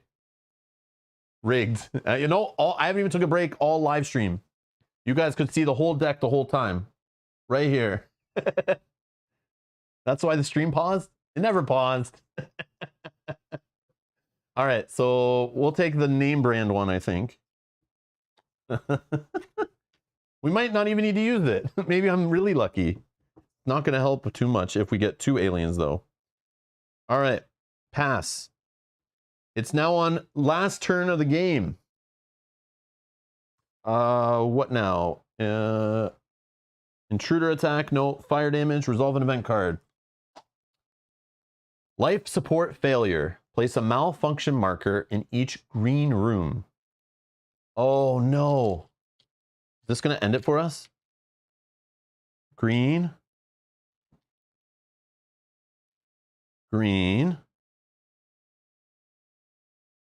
I have one token left, but this one's already broken. I think we're okay. We have one malfunction token remaining in the tray. And then we remove this, and then we shuffle the discard back in. Oh man. Oh man. Yeah, I moved the card, but anyways. 1, 2, 3, 4, 5, 6, 7. 7 malfunction tokens on the board. There was already one here. I put one here and here. Did I miss any? Can you guys see anything I missed? I need an alien so I can, yeah, clear the noise, right? I need an alien on the event pull, the bag pull. Okay, so the event deck is shuffled. All right. Intruder bag development. Yeah. If I didn't repair last round, I know. I know. Okay, here we go. I'm digging right to the bottom. It's an adult, which means I roll for noise, which is, I'm pretty sure a for sure thing. That doesn't matter. But if I get the claw, it just doesn't do anything, right? Uh-oh. If I get the silence or the claw, they're both the claw, like both danger, and then I get no alien. So then when I move into here, there's a chance I still pull an alien, and then I'm kind of screwed. Here we go. It's the claw. You can see it? Can you see it? No. It's the claw, okay? And I just knocked tokens all over the place. I don't even know what went where. Oh, right here, this. So the claw means I am going to put noise everywhere there's not noise. There's no aliens adjacent. So this literally doesn't give me an alien.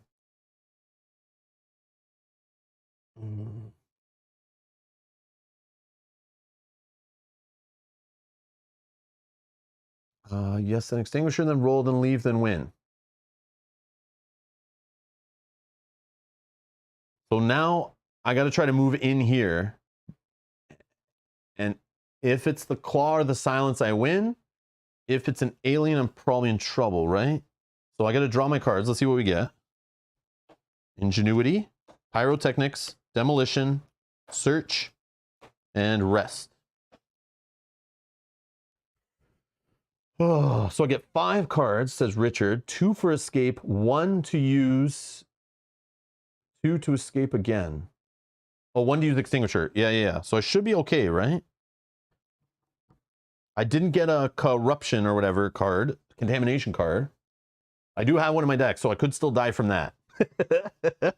But I didn't draw it to add a dead card to my hand, which is good. All right. So now, 2 cards are going to try to get in the pod. I'm going to get rid of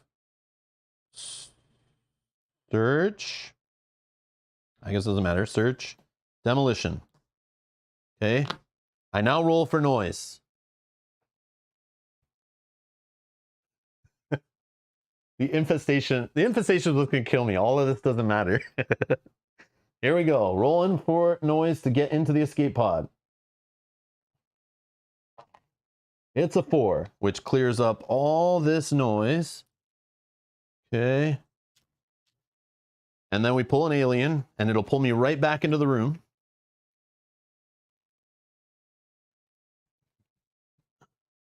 Adult, and a 4, which I, of course, have only 3 cards in hand, so it's going to attack me and probably bite me and kill me.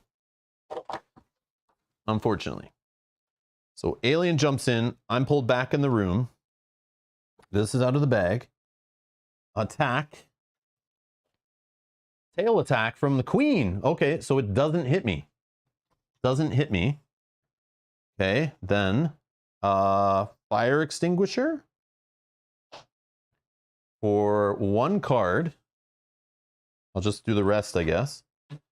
And I'll choose this 1 intruder. He will retreat. Number 4, which retreats him back down corridor 4 here. Right? Okay. Then I do it again. And there's the only problem here is if I move in and I roll the claw or the silence, it will pull him back into the room, right? So here we go. Here we go.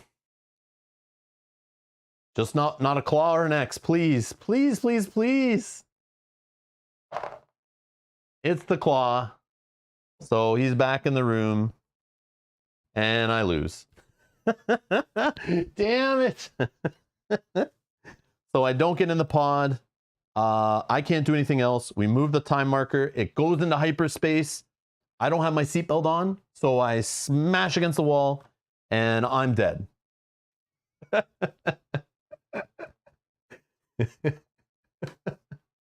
So close.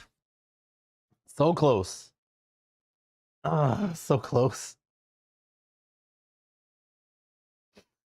It's crazy how many rooms I actually explored by the end. I only had 1 room not explored, and I thought I wasn't even going to get close to all of them being explored.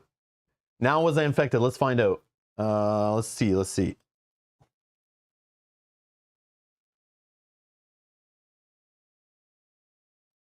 And we'll check the engines and stuff in a sec too.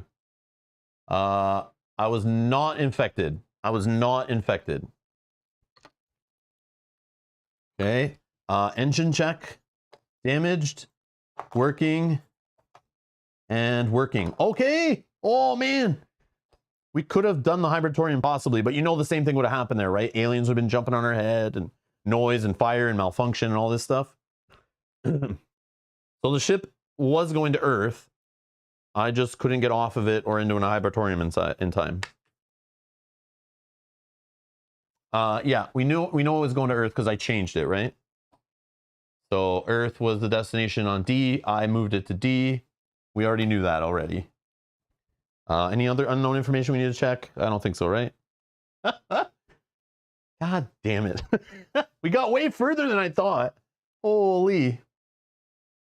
So close, I know, that's crazy. Ah.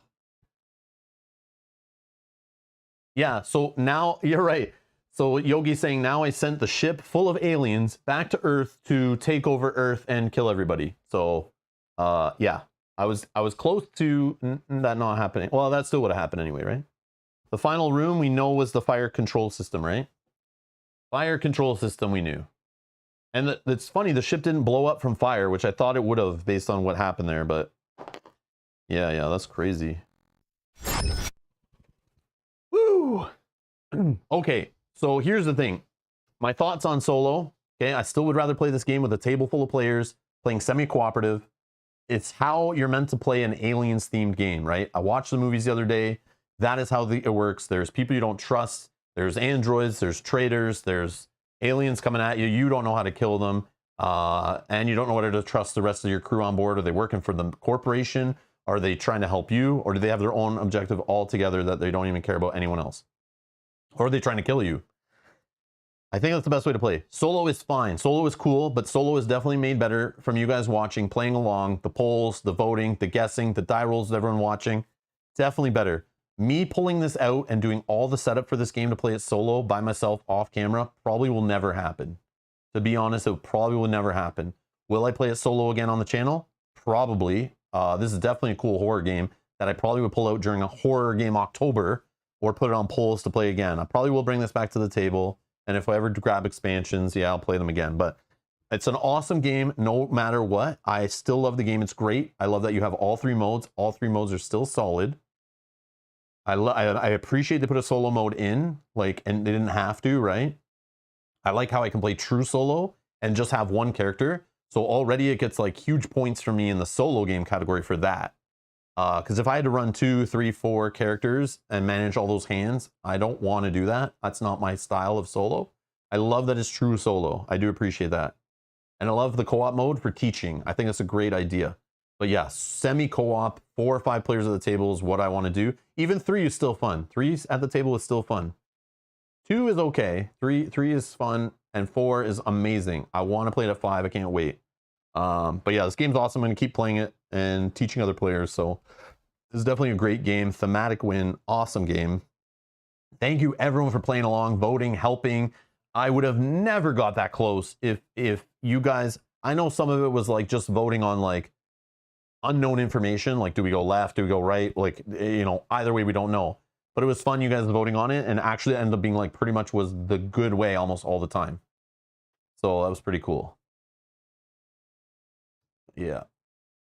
So yeah, since pulling out this game and learning it a week ago, it's been a fun ride. It was fun learning it. It was fun teaching Kyle, Mel, playing it 2-player, semi-co-op, 4-player, 3-player full co-op, 3-player semi-co-op, and now solo. It's been a crazy week. Fun playing this game. And now it's time to move on to others. But yeah, if you like more Nemesis, check the playlist link down in the video description where all the other playthroughs are, and future playthroughs will be if there are any. But again, I haven't played any expansions. I want to try the base game, see how the game was, because that's the game everyone loves. And I was always told you don't need expansions. The game's still great. And I totally agree with that. But this is going into my collection as a semi-cooperative when I can get 4 to 5 players at the table.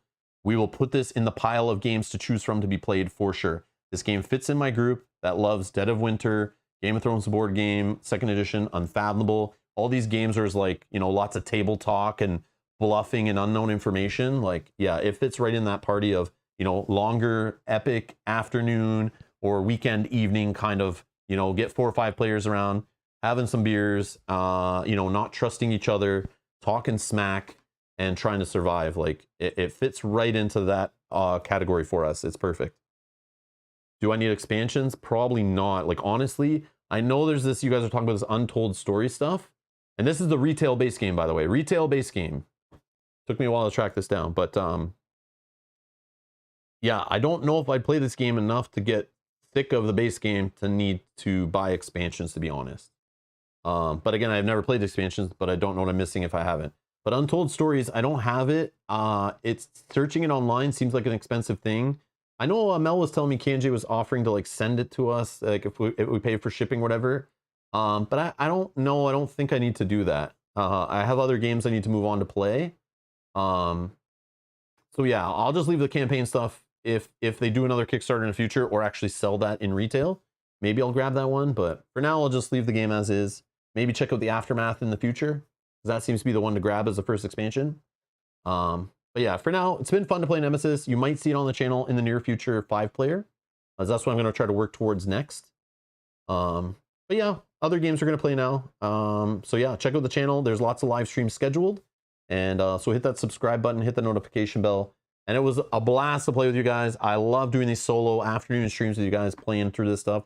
Working together, trying to hive mind the game thematically. Hive mind the game. It's always fun. Makes solo more fun for me, for sure.